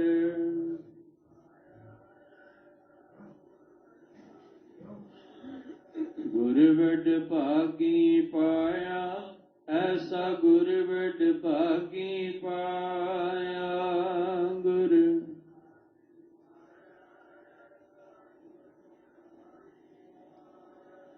ਸਤਿਗੁਰੂ ਜੀ ਜੋ ਸਾਡੇ ਮਨਾਂ ਵਿੱਚੋਂ ਵਿਤਕਰੇ, ਨਫ਼ਰਤ, ਈਰਖਾ ਮਿਟਾ ਕੇ ਇੱਕ ਅਕਾਲ ਪੁਰਖ, ਇੱਕ ਪਰਮੇਸ਼ਵਰ ਨਾਲ ਜੋੜ ਕੇ ਏਕ ਪਿਤਾ ਇੱਕ ਸਕੇ ਹਮ ਵਾਰਿਕ ਵਾਲਾ ਜੀਵਨ ਬਣਾਉਣਾ ਚਾਹੁੰਦੇ ਨੇ, ਐਸੇ ਸਮਰੱਥ ਗੁਰੂ ਪਾਤਸ਼ਾਹ ਦੇ ਚਰਨਾਂ 'ਚ ਜੁੜ ਕੇ ਅਸੀਂ ਆਪਣੇ ਮਨਾਂ ਵਿੱਚੋਂ ਵਿਤਕਰੇ ਮਿਟਾ ਕੇ ਇੱਕਮਿਕ ਹੋ ਕੇ ਅਕਾਲ ਪੁਰਖ ਪਰਮੇਸ਼ਵਰ ਨੂੰ ਪਾਉਣਾ ਹੈ, ਜਿਹਦੇ ਨਾਲ ਲੋਕ ਸੁਖੀਏ ਪਰਲੋਕ ਸੁਹੇਲੇ ਨਾਨਕ ਹਰਿ ਪ੍ਰਭ ਆਪੇ ਮਿਲੇ ਜੀਵਨ ਬਣ ਸਕੇ। ਅੱਜ ਦੀ ਵਿਚਾਰ ਕਰਦਿਆਂ ਬੇਅੰਤ ਭੁੱਲਾਂ ਹੋਈਆਂ ਸਤਿਗੁਰੂ ਬਖਸ਼ ਦੇਣ, ਸਭਨਾਂ ਨੂੰ ਚੜ੍ਹਦੀ ਕਲਾ ਵਾਲਾ ਜੀਵਨ ਬਖਸ਼ਣ।